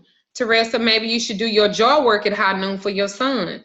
I wouldn't necessarily do a spell to dominate him, but do a spell maybe to open up his mind. And once you start talking about, when you were talking about healing with the candles, my mind was already going there. I said, okay, maybe I can, instead of trying to dominate him because he's stubborn like me, and he can tolerate a lot because I can't. So he's railing against that, but maybe try to. Exactly, because what sense, if you know it don't make sense to you, what make you think it's gonna make sense to him? Right. See, again, this is about you guys really learning true conjure work, real information to kind of change our game on the way that y'all do stuff. I've done so much conjuring work, I have to create new goals to achieve because I've achieved everything I wanted to do. And I'm 40 years old. Mama, that was an actual thought that I have. I said, and I thought one day, what if I manifest everything that I want? What do I do then? You create new things to manifest. This is what I was talking about yesterday when I was, and I know this is kind of off the topic, but it's kind of not. The lady from Dallas Observer, I've been at Dallas Observer several times. They've done like a feature on me once, and I want the cover. I'm not quite sure how that's going to happen, but I want the cover of the Dallas Observer. But my point is, the lady that I deal with there, she came to see me. Now, she was supposed to come a week ago, and I changed it because I just didn't have time to sit up and talk with her. Well, when she came in yesterday, I figured out why. I had a message. The spirit had a message for her. When she walked in, instead of her coming into my office, I told my husband to let her sit outside where they do readings and stuff, right, in my store. And I said, just tell her I'll be over there in a minute. So when I went to her, instead of me just getting down into what we doing, I go, are you happy? Sis just bust out crying. And I was like, fuck, I hate being obedient to the spirit because I didn't want to fucking deal with it. Y'all know how I feel about my fucking crying. I was just like, please. And she, little old white lady, I was just like, girl, I was like, sis, oh my God, like, sis, I will get to that in a minute, Marsha, about the noon and snuffing it out per se. You never blow your candles out unless you want to blow away somebody or something, then you can blow it out. But if you're trying to do money and love, don't blow that out because you just done fucked up your work. But if you're trying to hex a motherfucker, you blow so goddamn hard to where your goddamn tongue then came up through your throat and you choking because you done blew that bitch out that hard. Now that's okay. I'm talking about when you coughing and shit and they think that you done fucking sneeze and you like, nah, I'm just blowing out a candle. And so that's something different. But that lady, she literally, this is what I told her to do. She said, when I get up in the morning, I'm gonna write my goals. I said, no, wait till noon. And she was like, why noon? I said, because that's when they're strongest. People think that night work is the strongest work, and it's not. Remember, the sun is fire. You're burning fire. You're burning a candle. It's the best time. Right there at your motherfucking kitchen table. Any work done at this time, like I said, is sure to be successful, and it will draw to you. Then we talking about 6 p.m. This is a time when the sun has done its job all day and it's time to rest. Time to rest. I'm gonna always say matches, Winter. If you can, always do work with matches. And if you are wanting love stuff, you will take the burnt, because remember that represents a ancestral spirit and energy, that stick, that matches power in that. You will take that away from the work. But if you are hexing a motherfucker or wanting to do some type of retribution work, look at my cat, look at him. He is on top of the printer. He just don't give a fuck about nothing. He do what he want. He do what he want. But if you're wanting to hex a person or retribution work or to fix them, so to say, when you light that match, you keep it on the plate.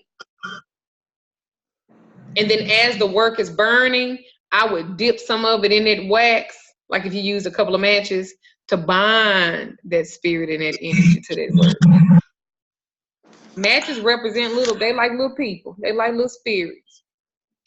Yeah. Bind their ass and that fucking wax together and just sit aside over there. Think of it like this. When you burn a match, it's now dead. So do you want dead stuff around your money? Do you want dead stuff around your love? It's like money. Think about that. That's a good question. Thank you, Winter. That was very good, baby. Winter's one of my new babies. I ain't got on her ass like I have some of you old heads. She ain't felt me yet. Some of that stuff that Winter be supposed to be a little bit too much. I'm gonna have to bring Winter back on in. I don't think, Winter, you have a relationship with your mother and stuff like that? Yes, I do. It's just sometimes I just let her be where she at and I be here, but we're working on it. Yeah, we're gonna have to talk, because some of the stuff you do, it be reckless, and you too gifted for that. But anyway, I'm just going by sometime when I see y'all stuff, be calling to me, I have to say it. So 6 p.m. This is a time when the sun has kind of done its job. It's done everything that it was supposed to do. And so it's time to rest. So the key word here is the job is done. So any work you start on in that morning, you should put it to rest until the next morning when the sun rises. Then you can begin your work again. Do y'all get that? I didn't say burn a candle at 6 o'clock. I say your work should already be done if you're going to do it by the sun. You know the old saying, I work from dusk till dawn? That's what it kind of means. Something like that.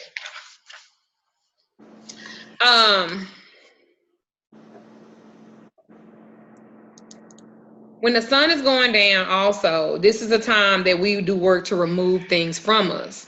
So if you do decide to do some work at 6 p.m., what should you be doing?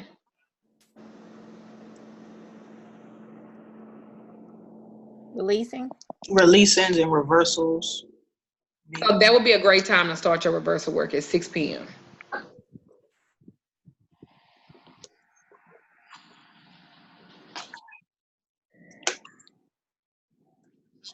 So is reversal work kind of like healing work? Yeah, because you're working on your bloodline. Reversal work normally deals with generational curses, It deals with blood curses that have been placed on you and your lineage before. I used to do reversals for people, but I learned my lesson when it made one of my dogs run into a wall. Oh. I did reversal work on a lady. This was many years ago, and I had a black Chihuahua. Her name was Coco. The lady came, oh, I'm having such bad luck. I really need help. I want you to help me. So I started about 6:30-ish doing work on her, and I did it to almost about 10 o'clock. I was sweating like a hoe in a church house. And then I did a cleansing bath, and I'm thinking, cool. Her skin looked lighter when she left. She looked like stuff had been released off of her. She flew all the way from Michigan to Texas to see me. That night, my dog wouldn't stop barking. My back door kept opening. It wouldn't close. Whatever I had pulled off of her, it was mad at me from pulling it off of her. It stayed with you. Well, it tried. Oh, But it tried. And it tried to attack me. I fell. I almost broke my arm. It was hell in my house. And so at the time, my mother was still living. So I called and she said, oh no, we're not having this shit, and I'll be over there. And it's like 2 o'clock in the morning. I can't sleep. I'm having heart palpitation. This lady was attacking me. That spirit was attacking me. And this is just being immature in magic. So y'all learn from this. I'm 22 at the time. And I'm doing work for people. What I tell y'all about being 25 and under doing work? You should not be doing work for people if you are 25 and under. My mother came over there, and I don't know what my mother pulled out of me, but I threw up, and it was the blackest shit I've ever threw up in my life. It scared the shit out of me. And she cleansed my house. Now, I'm not saying that one thing is related to another, but whatever my mother took out from me, her cancer came back. And it attacks everything. My mother, it was breast cancer that had metastasized all over her body. She went to go get her teeth pulled, and how she found out about it was when she went to get her teeth pulled, it broke a vertebrae in her neck. It's a fact. I've never reversed anything off of anybody again. I would tell you what to do. I would create a whole motherfucking kit, but I'm not reversing shit. Because what we found out was that it was the girl's great-great-grandmother that had to put a curse on her whole line. See how immature I was? I made mistakes and did stupid shit. Listen, I could write a book. Ooh, don't get me started on my book. But I could write a book about dumb shit I did in my 20s, learning. At 40, I would not touch. You can't even come up with my stuff, but like, I got all this on me. Well, bitch, let me point you in the direction of all the shit that you need to get in. And go get that. You can do that over there, and then mix that shit up and do that. But me doing it for you? No, ma'am. Oh, I don't do reversals. I don't do cleansing work. I will not cleanse you. No, ma'am. Now, I give you a foot cleansing. Now, my coven, I'm going to teach them how to do a foot cleansing with sage and all that other good stuff. But me doing work to release shit off of your lineage, because I don't know what the fuck is on your lineage. And most old conjurers hide they shit. So you ain't even going to be able to see it. I could tell you that there is a block. But I can't really tell you who put it on you, because them was some good working motherfuckers. Them bitches worked outside under trees and shit with their feet in swamp water. I'm not doing it because I don't want malaria or none of them other type of shit like that. So I'm not even the same kind of worker as my mama was. My mother wouldn't give a fuck. My mama, if she did a cleansing, because y'all be cleansing with chickens and roosters, right? You know how they go. You dress yourself with it. It's a whole goddamn ceremony. You break the fucking neck of the chicken. Some people let the chicken sit up and die and see if the chicken die, if it actually worked. Look at Jess. She's like, yeah, she's speaking my shit. Some of them do not. My mother would cleanse and break the fucking like she didn't give a fuck. Then pluck the fucking feathers off of her. Listen, it's some real fucking workers out here. And my mother was one of them. I wouldn't do half the shit. My mother was sick with cancer for 20 fucking years and refused to get help. No chemotherapy, no radiation. She had cancer when I was fucking 14. Nope, she had cancer before that. It came back when I was 14 and she died in 2004. I'm not even as strong as her. Now, she might tentatively say I am, but maybe I just ain't tapped into that where I want to do that. When I started doing a lot of work in 2016, and well, 2015, I stayed sick all the time. If y'all go back and look at my videos, my first videos, I was always sick. I was always hoarse. Some of y'all go way back with me like that. I stayed sick. Did I not? Yeah. Mhm. I was always hoarse in those videos. I stayed because I was doing a lot of fucking work. I don't do that much work for people now, believe it or not. So a lot of people be sitting up saying, you know, you fake and phony, bitch. Show me where I did something for you with. Because I guarantee I told your ass no. I don't really do a lot of love work. I'm just not, you know, I will. Now, if you're married, you've been in a long-term relationship, that's something different. Because you got something to lose. But 2 and 3 months and 6 months, no, I get them to the mother folks. Because I know how that shit can go. I know how shit can go that you done did work for people and they done went to somebody to reverse it off of them. Guess who would come back on? The worker. Me. You got me fucked up. See, nobody teaches that kind of shit. Just what if they go to somebody just as good as you and them bitches see your shit so they know exactly what to do to get it off of that person. But where the fuck you think that shit go to? You! See, people like to talk about the pretty, oh, I'm a conjurer. Oh, I'm a witch. I do witchcraft and I can hex you. You be careful with that shit. Because there's some bitches out there like me. I reverse it so much I had your baby sick. Because let me tell you something. I'm a real worker. I attack children too. I'm going to attack whatever it is that's going to make you weak. I'm not love and light like people think. I'm just funny. I'm just funny, that's all. But I be trying to teach y'all the real shit because there are real people out here that will fuck your whole life up. That's why I don't want y'all burning candles if you're not. God damn it, get a teacher. It don't have to be me. I don't think I know everything. Hell, I still got a mentor. You understand? Hell, I got two. I got a godmother and a godfather. Even I answer to somebody. You understand what I'm saying? No freestyling, please. Please stop freestyling. Y'all fucking around being and fucked up your whole goddamn existence.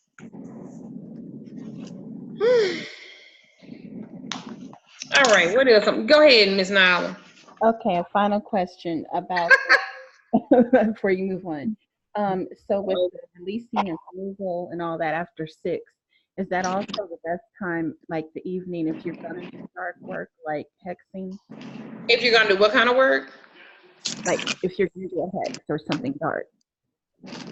Yeah, I mean, think about it like this. Think about it like this. Most dark stuff is done in the dark. You know, what's done in the dark come to light. That's saying that actually means what you did in the dark will manifest in the light for everybody to see it. That saying literally had nothing to do with nothing else. It was talking about the occult. A lot of stuff that was said that people think that it was talking about something else, it had a total double meaning to it. So let's talk about 12 midnight. This is the most powerful time of the night. Again, it's to remove something, to separate from you or the person you're doing work on. If y'all notice, I go live at night. What am I doing? I'm showing dark work. Even if it's love work, it's still dark work, and I'm showing it what? At night. People think that 3 a.m. is the best time to do work. No, it's not. Now, that's when the veil is the thinnest. Right? But that's not. Now, when you're dealing with the integral spirit and you want the integral spirit to stay with you so it can do dark stuff, that now the witching hour at 3 a.m., that's the best time to conjure it in. But that's another class. I'm not going to tell y'all how to bring dark energy into y'all house and feed it and keep them there. And whenever you want to use it, you can. And then when you get through, you sit it on back. Halloween, Y'all really know what Halloween? Look at me, I'm just giving y'all shit that ain't even, which I ain't paid for. I'm gonna help you out since we're talking about it. Do y'all know that event that I want to do? We're going to actually do a Day of the Dead ceremony there. That Halloween ball, I have so many tricks up my sleeve. Always. If you're wanting to conjure in that type of energy, because technically the Halloween is technically the new year. Did y'all know that? For witches and people that deal with conjuring and the occult. Because that's when the veil is very, very thin. That's why you say like, it's very, very thin. You can almost touch them. I know a lady that's in our group, a little white lady. She lives in the UK. She has a house full of spirits. And every Halloween, she lets them in her house, new ones, and releases the old. I used to do readings for her all the time. I'm not going to tell you her name. She calls me Lady D. So for those who are older and follow me, y'all know who I'm talking about. Anytime I do a live with her or I do some type of Zoom or whatever with her, you see them floating around her house.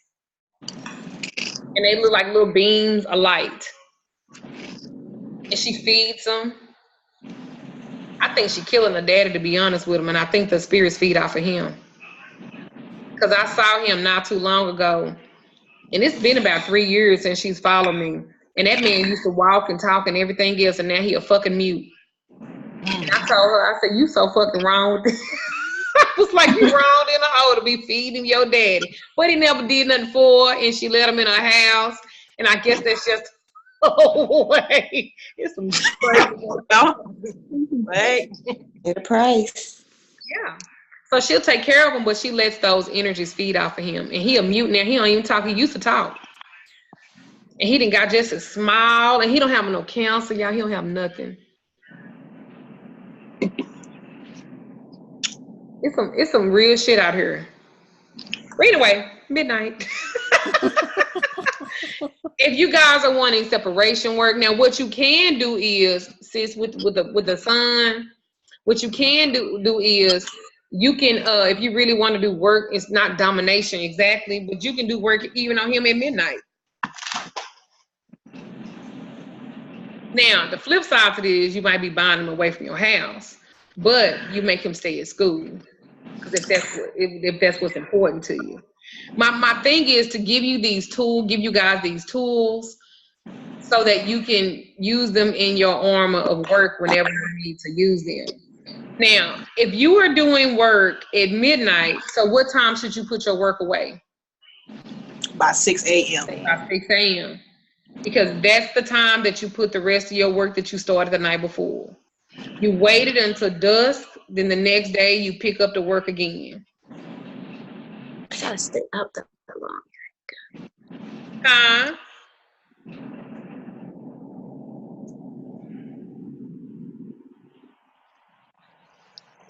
Now, if you guys are going to, I'm going to teach y'all something else. If you guys are going to come back to some rework, remember how I reminded you earlier to use your nails?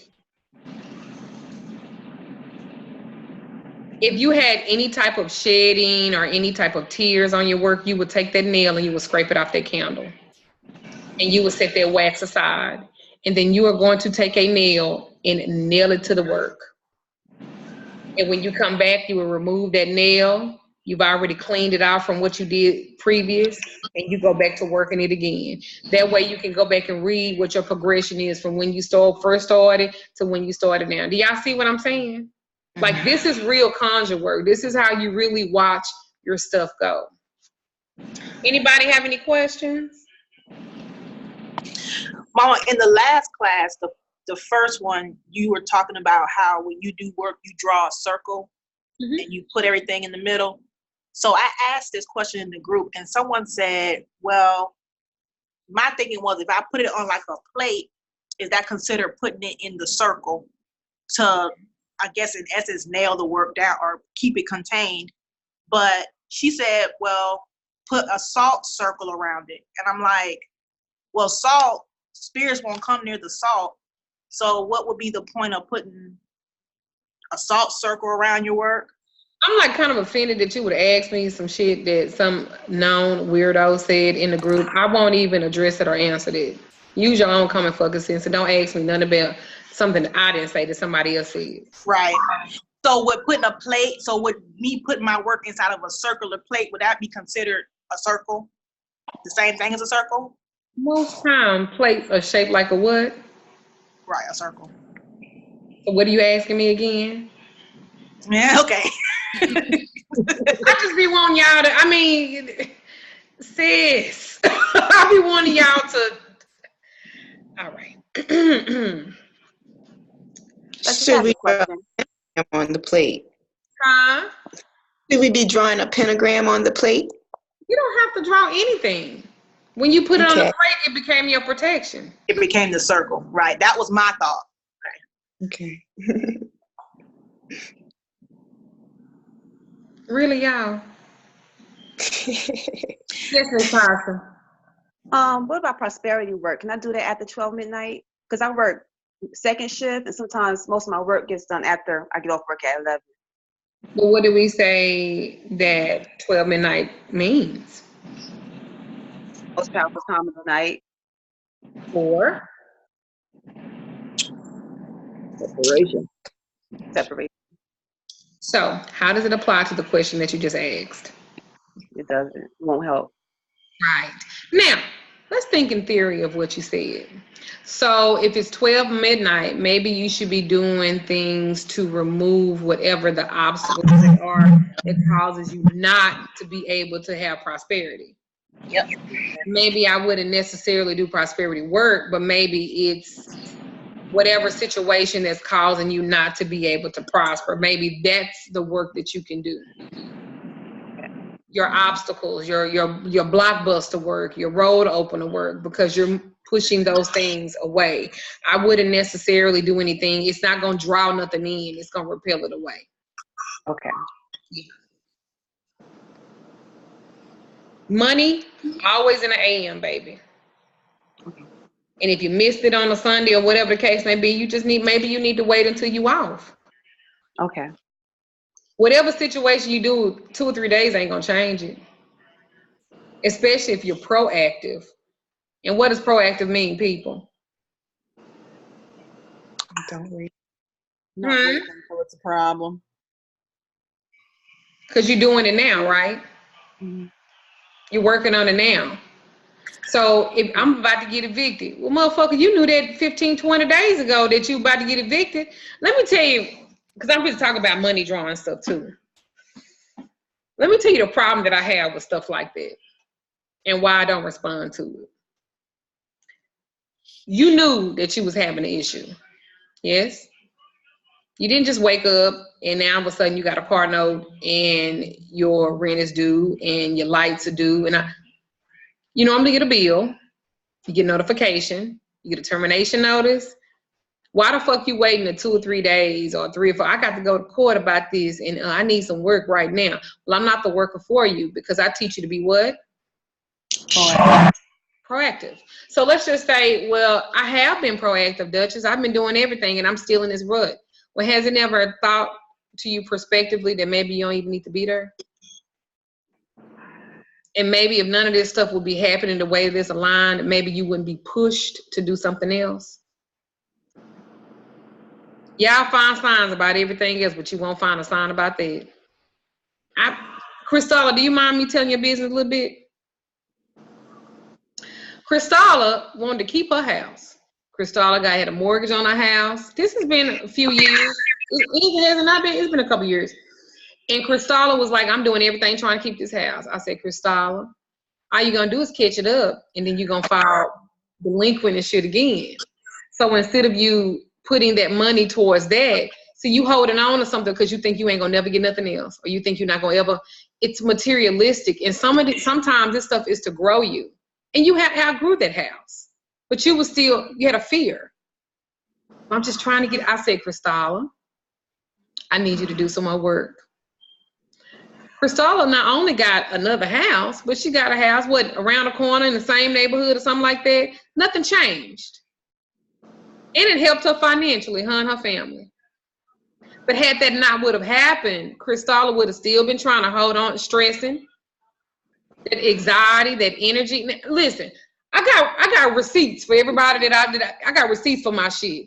If she had not done what I told her to do, she probably would be I don't know, heart attack stage, because she was getting her. She was stressing the fuck out. Sadly so. Growth hurts, y'all. Growth hurts. It hurt for me too. The most painful pinnacle of my business is when they call themselves trying to put my fucking background on YouTube. I thought nobody is going to trust me now. Nobody is going to believe anything that I say because they're going to look at the black and white of something that happened over 11 years ago. Who's the same fucking person 11 years ago? Y'all the same? Y'all are constantly evolving. But at that moment, I knew that I was going to have growth because I dreamed that I had blew up in this fire, right? But I didn't burn. And as the building fell, it started to elevate me. I was on top of the debris, but I was inside of it. Does that make sense? And when I came out of it, everything was burning around me, but I was still sitting on top of all the things that had burned around me. And I didn't know at the time that that's what that was talking about, because that happened a few months before, right? I thought, what a weird ass dream. But because I'm the type of motherfucker that you got to put it right here, not in front of me, but right here, because I'm a Taurus, so hard-headed. I could have prepared for this before. I could have wrote that dream down. Same thing I teach y'all, right? I'm hard-headed. I can't be honest about my shit. I could have prepared because I had already been shown a sign, but I didn't. I thought it was just a dream that's weird as fuck. It wasn't. It was me being attacked. Now, I could have taken that and been like, you know, I'm supposed to do some work on them. I'm supposed to hex them. I'm supposed to do this. But what good would they have done me? Because at the end of the day, neither one of those ladies hate me. They just jealous. Yeah, they some haters, and they sound like some haters too. They just jealous. Probably because I'm pretty. I'm just playing. I don't know if that's why or not. But my point is, you gotta get past that. You gotta be proactive. You have to know in every elevation there's gonna be something else. Nala, you're here, things are working out just fine. But the fear of you getting here, you think everybody's supposed to help me. All these people that I done helped and now I'm in need of help, they're supposed to help me. They're supposed to uplift me because when they need help, I uplift them. But that's not how this works because of who you are. There's power in the pain. There's power in your testimony. It made you stronger. Oh, yeah. You learn to trust yourself now like you've never trusted yourself before. And to be more proactive. That's all that this is. That's all that all of this is. It's learning and applying what is applicable to you. Now I could tell people that shit really don't bother me because it don't. Because the fact of the matter is, I talked about that when I first came on YouTube. They didn't really tell anything new because I had already talked about that. They had already been my platform. But I'm human. Part of me wasn't even thinking about that. Part of me thinking, well, what if people, man, fuck people. Because whoever is supposed to be attached to you, they're going to be attached to you.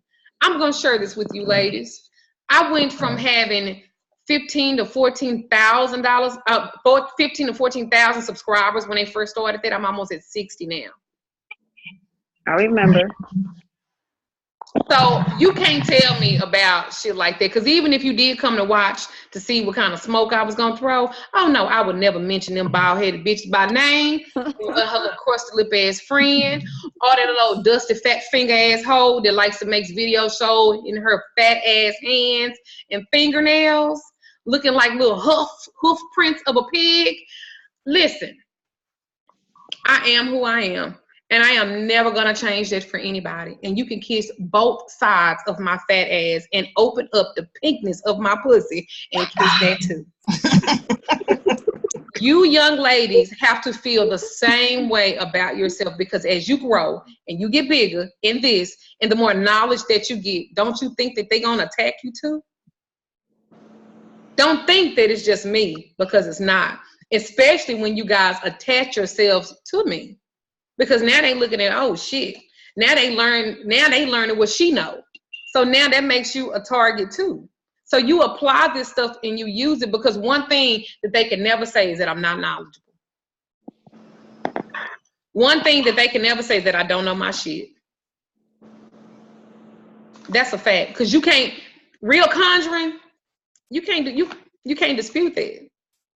You can't, and y'all have to get that in y'all system. I don't know why y'all think this is sunshine crystals and roses and sprinkle a little hibiscus and it's all pretty. That's not what this is. It's blood, sweat, and tears. They meant that for a fucking reason, because that's what it is. Y'all think it's easy for me to get up here and teach this shit? It ain't. It's not. But I commit myself to it because I'm walking in my purpose. I know it's gonna be bad days. I know people gonna piss me off. I know. And let me tell y'all something. I have very thick skin. It's very hard to offend me. Oh, I'm sorry, Duchess. I made you mad. Girl, you don't have that kind of power. Not at all. Because number one, they either gonna love you or they're not gonna love you. Number two, even those who love you one day will walk away too when you no longer serve them. It's just a fact. It's a whole bunch of workers and shit that's on YouTube and social media. Who the fuck y'all think they came from? Me.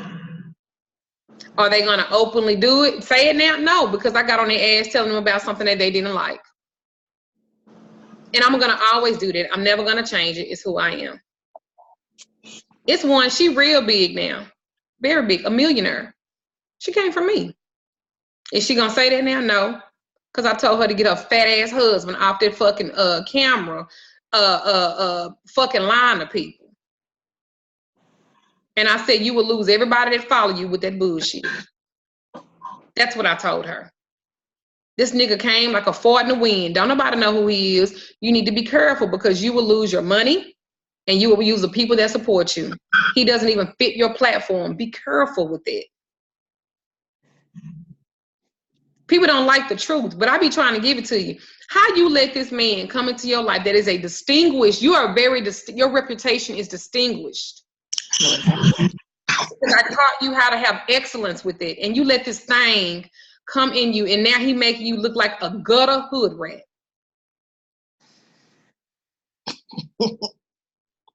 And you think that I don't care enough about you to pull your coattail, and I'm gonna tell it to you. I'm not gonna tell it I'm gonna tell you first. I just, the fuckery out here, and then you wonder why you're not making the same kind of money. But look what you are surrounded just, and y'all do that too. As beautiful and smart as y'all are, y'all let a man, because he got something between his legs and because they're keeping your bed warm, get your fucking heating pad. Turn your temperature down if you want to be out cozy. Y'all preserve y'all fucking energy, y'all. Preserve your decency. Preserve your excellence. You ain't doing this shit for nothing. You doing this shit for something. And you let somebody come in and just tap all over your shit. Oh, you jealous of me now. You want to be the only one that got a husband on camera. First of all, my husband ain't on camera like that, number one. Number two, I love my husband, and my son's sitting right over there. But this is my shit. And I'm not going to let anybody tear up what I done build up. Y'all shouldn't do the same thing. I told her gradually bring him in. No, he got him sit up there looking stupid as shit. And she said, I digress. Don't y'all be like that. Y'all let somebody tell you something. Everybody, growth is painful. But you let the elders, because that's what I am. You let elders teach you something, because I got elders that have to teach me something too. Don't think everything I do that they be all right with it. Because I get my coat pulled too. Be like, hey, come here. Now, I heard what you said and such and such. Now, I don't think you need to be saying it like that, Duchess. I'm like, well, why I said it? Because I understand, but I don't want you to do that no more. And I'll be like, yes, ma'am. Oh, yes, sir. I don't say, fuck them. No, you need that. Do y'all know that y'all the seed that I plant in you, you will blossom, you will grow, and you will teach other people real content, not this bullshit that y'all see? A lady told me, where's your natural hair at? Where's your power? First of all, bitch, under all these motherfucking traps and derailments of weave that's in here, my hair is fucking natural. Well, you don't cover your head. Actually, sis, I do. That's why I wear. That's why she's wearing weave. I just choose not to wear a scarf. Right. My hair is natural. Well, you don't cover your eyes. I do. That's why I wear the contacts. Come on now. Yeah. Do you see? Y'all got to take this stuff and think elevated with it. All right, on to money. So for conjuring money, only the AM hours, y'all. We only use the AM hours. For this reason, you want to bring something into your life. Please don't be at midnight time I'm doing some money work. Because I'm going to say, oh, to give it away? Oh, to lose it? Yes, ma'am, Miss Winter. Your weave does count as a head covering. I love wearing my wraps sometimes, but I'm not a wrap person. My mother had a bald head and a wrap her whole life. That ain't my journey, sis. My mother, every 2 or 3 years, she would, because if you're in EFI, you know that you have to do a sacrifice of something that you love, and her hair was her sacrifice. I am not an EFI. It is a little bit too structured for my free spirit. I like to be naked. I like to cuss, and I like to burn candles whenever the fuck I want to. EFI is a little bit too structured. I grew up at EFI. Shango had my head when I was 17, so I already know all about that. I eat Bobo with you too. I'm good. You can you can do your shit over there. I just don't want that for me. And the way that these motherfucking Orisha houses are now, girl, please. I have everybody in the fucking jar, including the high priest. I have everybody in that motherfucker. That's how they'll be walking around when I get to doing work and slithering like snakes around their floor. Now, Mama, you don't have to be initiated, do you, to work with an Orisha? No, you don't have to be initiated. Now, if you want to be crowned, meaning you want them to have your head and you wanting to make a deeper commitment, remember, EFI is a religion, y'all. It's a religion. It is not just a practice. Hoodoo is a practice. You can be EFI and you can practice hoodoo. You get it? But EFI is a whole religion with its whole set of rules and guidelines and everything else, and the 3-horn God and all this other. Look, it's so much to go along with it. Most people, and then Orisha houses now, they do not teach you. They don't teach you the Igbo, the stories. They don't even tell you when you first come in. They're doing readings with coconuts and shells and shit to tell you what you owe. They don't do that, but they should. Everything is about money and you know, they want the cloud of having the number of people in their house, but they don't do anything to nurture that. My mother had an Orisha house. She had one for 27 years. You can't tell me anything about this. I know it. I just don't practice it. You understand? People don't even get it though, but EFI is not a religion that burns a lot of candles. Did y'all know that? Did y'all know that? You technically cannot be EFI and you burning a whole bunch of fucking candles. That is not what EFI is. But people do not educate themselves. They do not. EFI is really more ritual based. Everything is a ritual. Most times it's a group ritual too. But anyway, on to money drawing. For this conjure, you always work in the AM. For this reason, we want to bring things into our lives. When we are working in the AM, you light your candle, you start like 1/4 till 6 a.m. So it's never really quite at 6 a.m. It's always kind of like at 1/4 till. And you let your candle burn until about, 6 a.m. and then you snuff it out. You see, it's about 15, 20 minutes. That's all your work should ever really be. You should never just let it burn, burn, burn, burn, burn. Shouldn't. And then you'll work that process. You'll work that process until it's completely burned out. And that takes a while. I always say do prosperity work on Thursdays, starting them on Thursdays or Sundays. But don't limit your work. If you have a job and it means that you have to burn your candle on Tuesday, then do it on Tuesday, because it's what your intentions and stuff is good and it works too.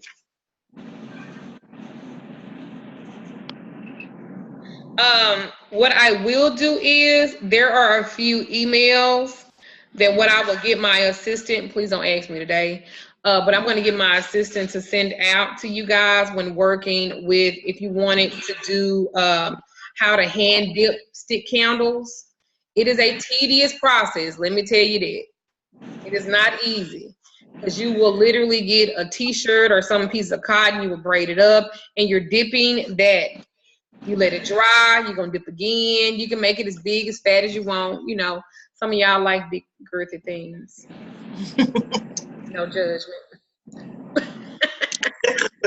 Look at Candace, I do. I do. So you can make them as big, as fat, whatever, short, whatever you want. Those are some of the most powerful candles. You wanna know why? Because you're making it, you're putting your energy into it. It has to dry. That's a powerful fucking candle. You can kill somebody with one of them.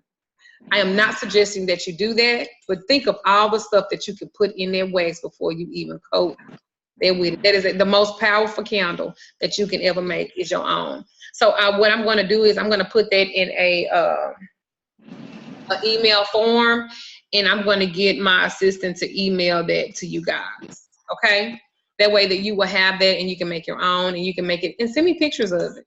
I'm sure they're going to be lovely and beautiful and all that good stuff. I want to teach you guys really quick.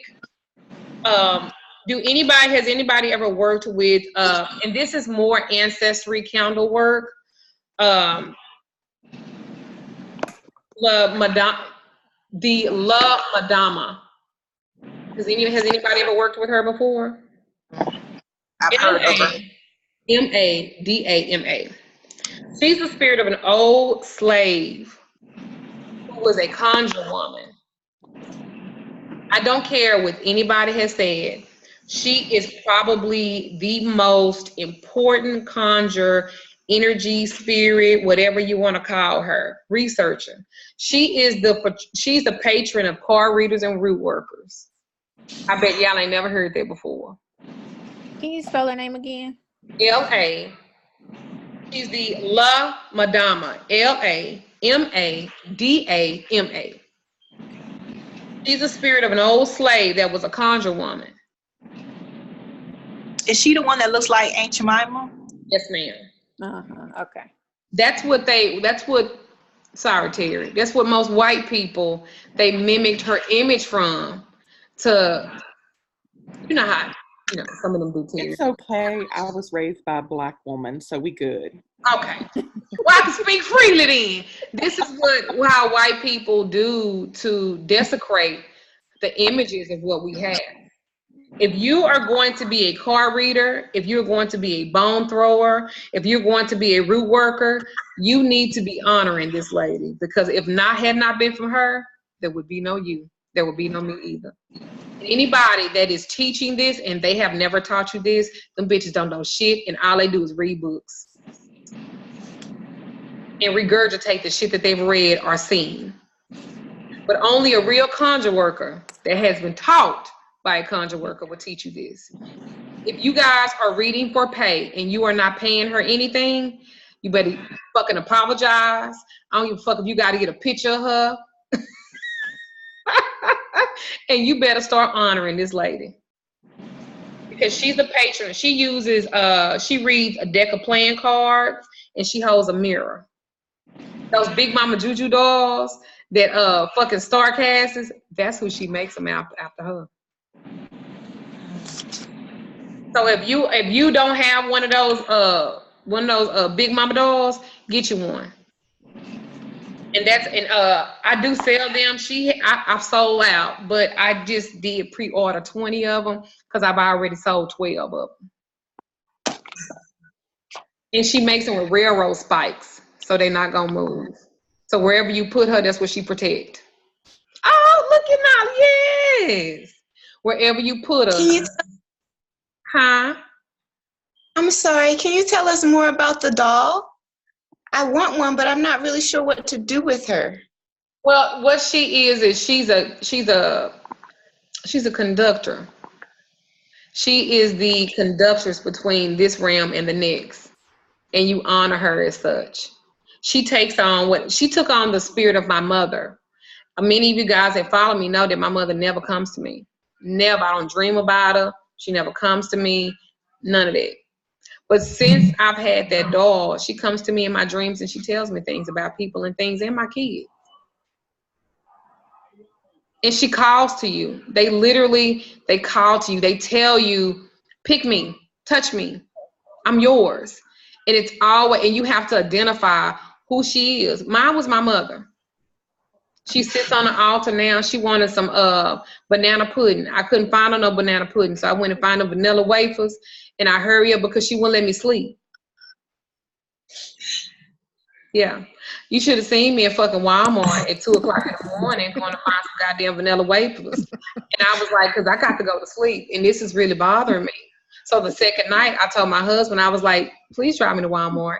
Because if you don't drive, I'm just going to drive myself. And I got to get some vanilla wafers and some goddamn bananas or something. He was like, they going to have fruit flies. So for a week, I was changing out plates of bananas and vanilla wafers for that fucking dog. I'll be getting my doll soon. And for my nonprofit that I do with battered women and stuff, since I've been doing that, and I'll tell you guys, I just got approved for a grant for almost $200,000. That's no joke. That's awesome. They're hard to get approved for. That's amazing. I've been trying for the last 3 years. That's awesome. Yeah. My goal was 150, so the 200 was quite the even better. Was. So, and I've been dealing with a couple of battered women shelters here. So I get to do more programs and stuff for them. And see, that's see, people think all I sit up and do is flip cards and do readings all day. I actually do other things as well. And giving back to battered women, that gives me like a, it feeds my spirit like nothing else. So now I don't have to spend my personal money now because I do. I get them when they first come in. They don't have no clothes. They don't have no shoes. They didn't left with nothing. And I take them and I take care of them. I get them a place to stay. I buy them clothes. I help buy cars. I help do that. But that's not the stuff. They ain't going to talk about that. They're going to talk about the other stuff. But that's what I do too, on top of this. Yeah. I love that. That's so amazing. Because my father was very abusive. So that is amazing. I always wished that my mom could get away. And yeah. I get phone calls at 2 and 3 o'clock in the morning. She don't have nothing. She got 3 kids. They a pamper. They got their gown on. That's the most fulfilling work, or the second most fulfilling work that I've ever done. So women and healing and this magic is real for me. So now I get to hold classes. I get to, I have GED teachers and stuff now that can come and give them job training, and I could pay for it and stuff too, that the state of Texas is helping me to do. So I'm telling y'all, it works. And it really wasn't until, honestly, I started honoring that doll. And it was my mother. And I take her whenever I go, when I travel, when I go to Houston or New Orleans, wherever I go, I take the dog with me. At first, my husband was like, baby, you packing that too? I was like, yeah, she want to go. She told me she want to go. She said she don't want to just sit on this goddamn table. She want to see some shit too. So I take her. But look, Madama, she is who started this. And like I said, those Big Mama Juju dolls that Mama Star does, they're based off of what I'm gonna teach y'all. These are one of those spirits. They have their own, they have their own personality, just like them dolls. And she'll tell you like it is. When you start burning candles and when you start honoring her, if you're a spiritual reader and you're struggling, she'll help you. She'll sweep away all your troubles. She'll make things very lighter, very easy for you. She will teach you. If you have a hard time reading cards where you're not understanding it and stuff like that, she will help you. Aunt Your Mama is the image that they use often to represent her. I'm gonna go even deeper with y'all with this too. If you look in the Bible, you'll find that Jemima was the oldest and the most beautiful daughter of Job's 3 daughters. Did y'all know that? They talked about her in the Bible.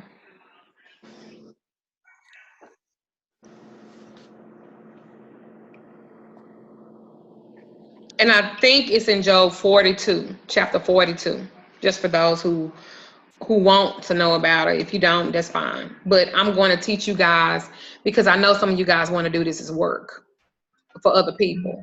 And if you are, this is a great, and I don't give a shit if you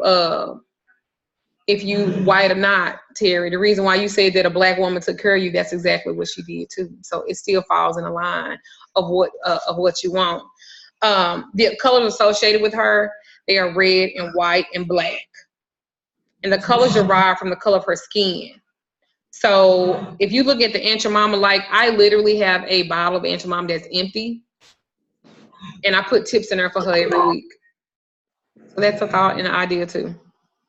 Even if it's just $1, she don't care. Because they don't know what the currency was. They don't know what the currency is now. $1 back then was a lot.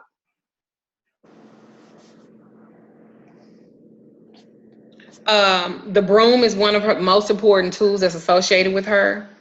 She works to sweep out cross conditions, family issues, and troubles that your clients may bring. Anytime I have an issue with the client, I refund them their money. All I do is I cut their name out and I put them in that jar.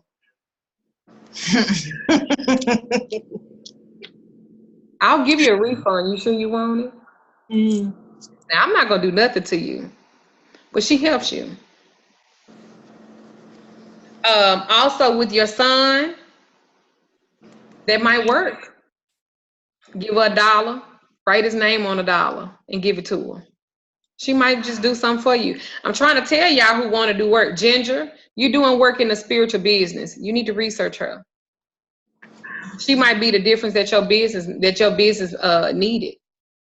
I think I heard of her. Does she do you put her in like a cauldron or something, or I think I read about her somewhere. Yeah, you need to she likes an iron pot. That's what it is. Iron pot, that's what it is. Cauldron, but it's an iron pot. She likes to work with knife, like to nail down your enemies and stuff like that. I think I'm gonna do a video on her. That'll be good, Mama. I think I'm gonna do a video on her because a lot of people that's in the spiritual business that's doing stuff, she will really, really help you. She will really, really help you. That'll be good. Because believe it or not, God gave his power through Jemima when he restored Job. She's very powerful. Very powerful. I might do a video on her. But if you guys are really into this and you want to make $1 off of it, why? She's who you need to use. St. Peter, if you guys are using St. Peter is really good too for burning candles. Remember I told you I was gonna give y'all some saint and stuff in this too. I need it. No. Who is this talking with the baby and stuff? Oh, I'm sorry. I thought I was muted. Girl, we done heard. My bad. I'm so sorry. I want these. I'm like, who? What baby? Tell him go sit his ass down. My bad. She was outside. It's a girl. Every time she talked, the camera flips to her, so you see the little girl. My bad. Go ride the bike. Go. Look, she was. My mother was here so that I could take my class, and she was outside. So I don't know. We muted. We good. So St. Peter is another one. He's one of the first saints that I ever really heard about. A lot is written of him in the Bible. So what do y'all know about St. Peter? And I'm going to tell y'all how to burn a candle for him too. And he's going to help you with some things as well. Especially those who have issues with people. He helps to bind your enemies up. He is a go-to when you have issues with people that don't want to act a certain kind of way with you, or they're giving you a problem. St. Peter is who you would go to, because remember, Peter was the one that cut that goddamn guard's ear off when they had came to get Jesus. Peter is that fucking fool. He a beast. Peter would get some act right in some motherfuckers, and Peter don't even ask for a lot. See, I'm really be trying to help y'all. You know what I'm saying? Give y'all a little this game, so you really know how to shut some shit down.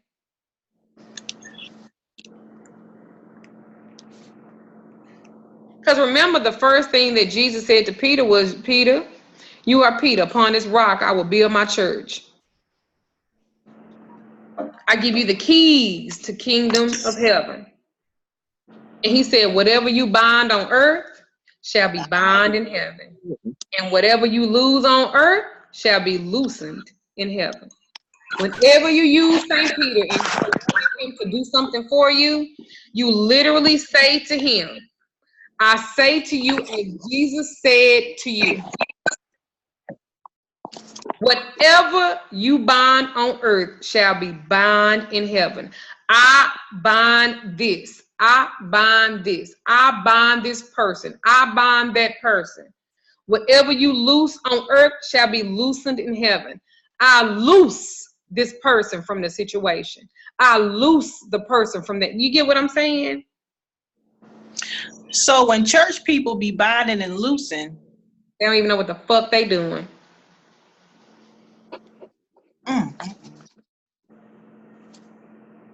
I bind the enemy. Bitch, you bind yourself. Sit down. Yeah, I can't even take none of y'all serious. That's why, can y'all imagine in the church, all the motherfucking spirits just running in circles and shit, just hitting one person to the neck? Have y'all ever seen some shit on TV with one person be shouting, it's like 37 people around her, ain't nobody shouting but this bitch hooping and hollering and falling and snotting and shit, and everybody sitting around like,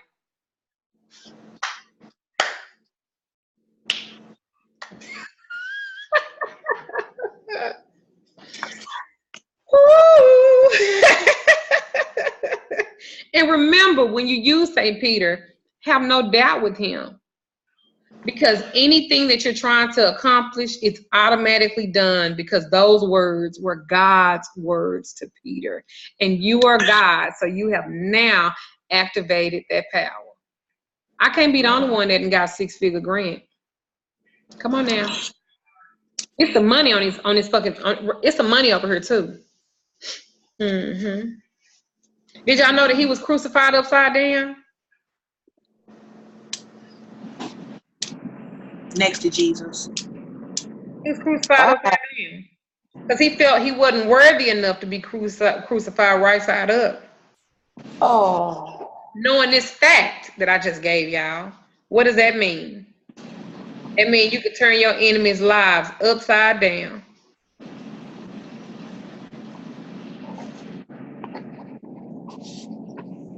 You want to know what he loves?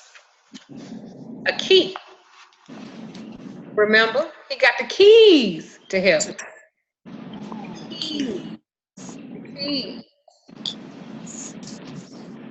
So if you're using keys, you point it to the candle.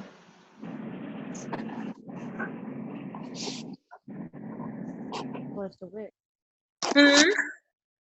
So you pointed towards the wick? You pointed towards the candle, the keys. As you're saying this, you're holding the candle. I didn't say put it down. While you're talking to the candle, you're holding the key to it. Okay. He's good with court case work.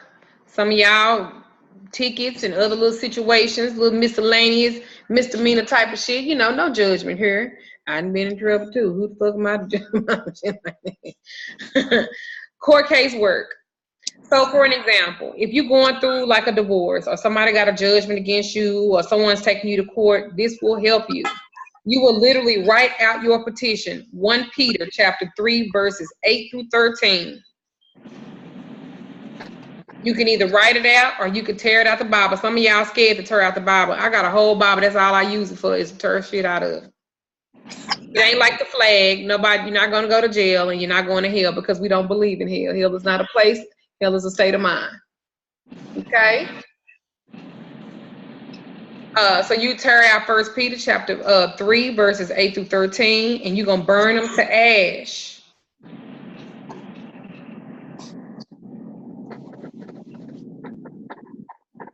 You can also use your attorney's name, the business card, whatever you have, and you're gonna get you a medicine bottle. You know the medicine bottle, y'all got them Xanax and shit in, them depression pills. Ain't that right, Ginger? Your little insomnia pills that you don't even take none of them of. Take them pills out there, put it in something else, and use that medicine bottle.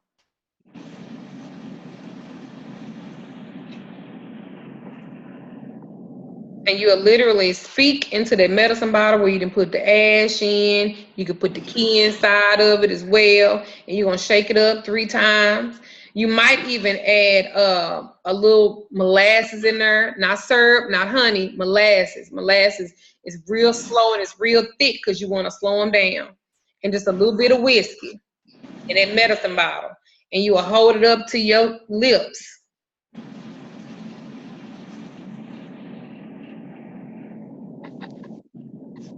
Not before you put the top on there. And then you literally gonna say to it, close this road. Nothing they do will be successful. You close the lid. You should start this on Tuesdays, because Tuesdays is his day.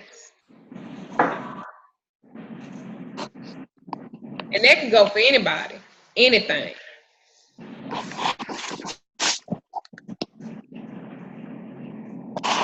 Now, I said I was going to give y'all some scriptures, right, to go along with road opening and using Peter. I bet y'all think I'm going to talk about Psalms, right? Wrong.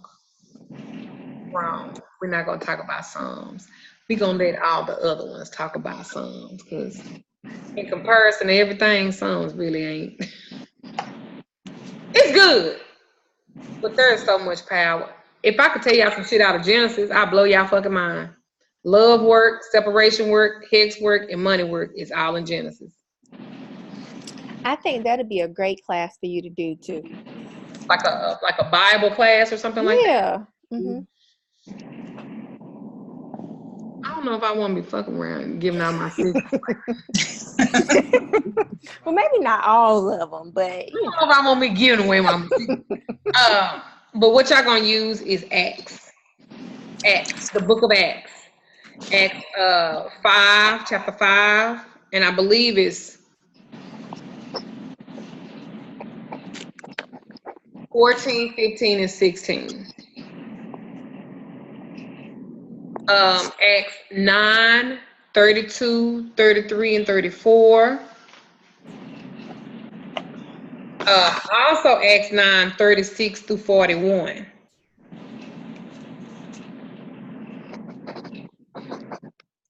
Especially when you're using St. Peter.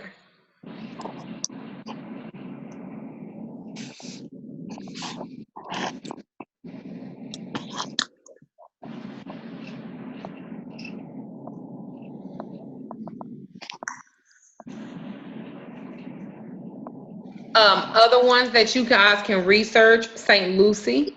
I don't hear a lot of people talking about saints. It's a lot of power in these, y'all. St. Lucy. St. Martha.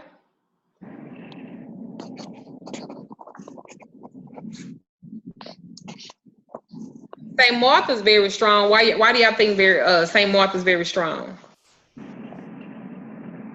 And she likes gold. Her candle work is gold. Is this the Martha that was at the house with Jesus and she got upset that Mary was having fun and she was doing all the work? And what else? Oh. Martha was very dominating. Yeah. She stood up to Jesus. Remember when she said she confronted Jesus when her brother died? Oh yes, about Lazarus. If you had she the one said you had been here, been dead. She said, but if you had been here, my brother wouldn't have died. Right.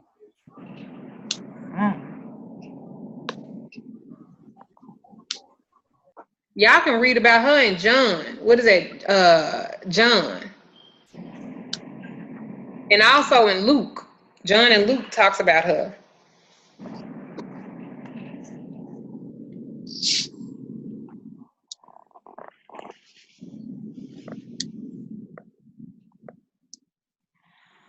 She likes multicolored stuff too. Gold and green. She likes those colors.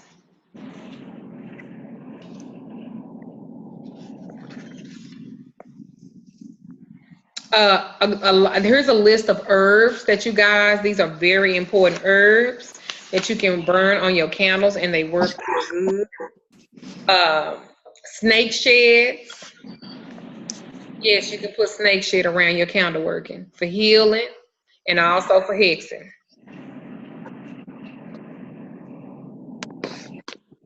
Get you a raccoon penis bone. You're like, what? A raccoon? Look at everybody. I'm trying to teach y'all some real shit. Why y'all looking at me like that?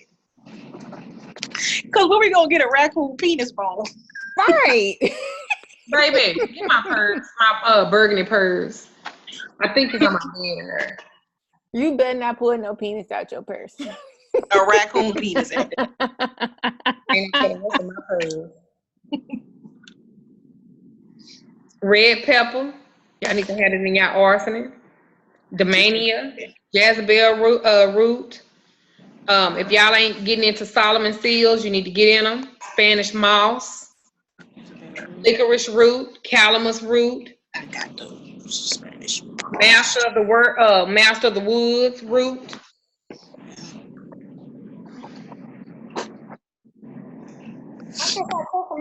Mama, do you have all these? I guess I took them in. Look at my other purse right. Is my other little purse right there? Yeah.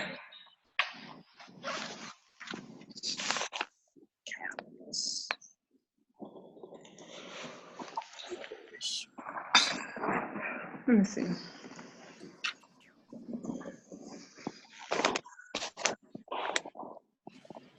This is raccoon penis. Yes, I do carry them in my purse. They're like, oh, bitch, it's real? Yeah. Why are you laughing?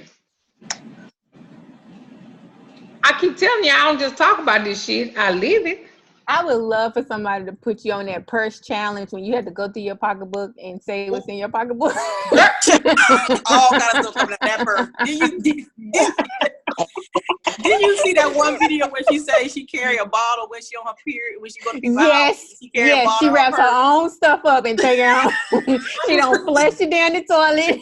I do too. You know the And worst we're talking thing? about you. Listen, I went to go get a massage and I was on my cycle, but it was like, you know how it's the last day of your cycle? And so I don't flush my tampons in other people's house. I don't.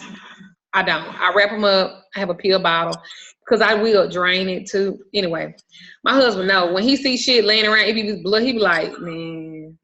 He be like, Duchess, man, what is you doing with this shit? I was like, oh, leave it. Just let it sit there. I'm letting it sit out for 5 hours. He was like, I'm gonna use the other restroom. That's why he don't never use our. We have a big ass bathroom. He uses the bathroom in the house. Like, I don't know what the fuck gonna be in there. It might be a jar of shit. Like, I don't know what my wife be doing. So anyway, I went to the house and I forgot I had my pill bottle in there. And I had like 2 tampons in there. And it was a bloody mess. And I had it wrapped up in a bag and it was in my purse. So I heard her take a deep breath because I asked her for my hair clip. And I was like, oh, can you just get it out of my purse real quick? And then I go,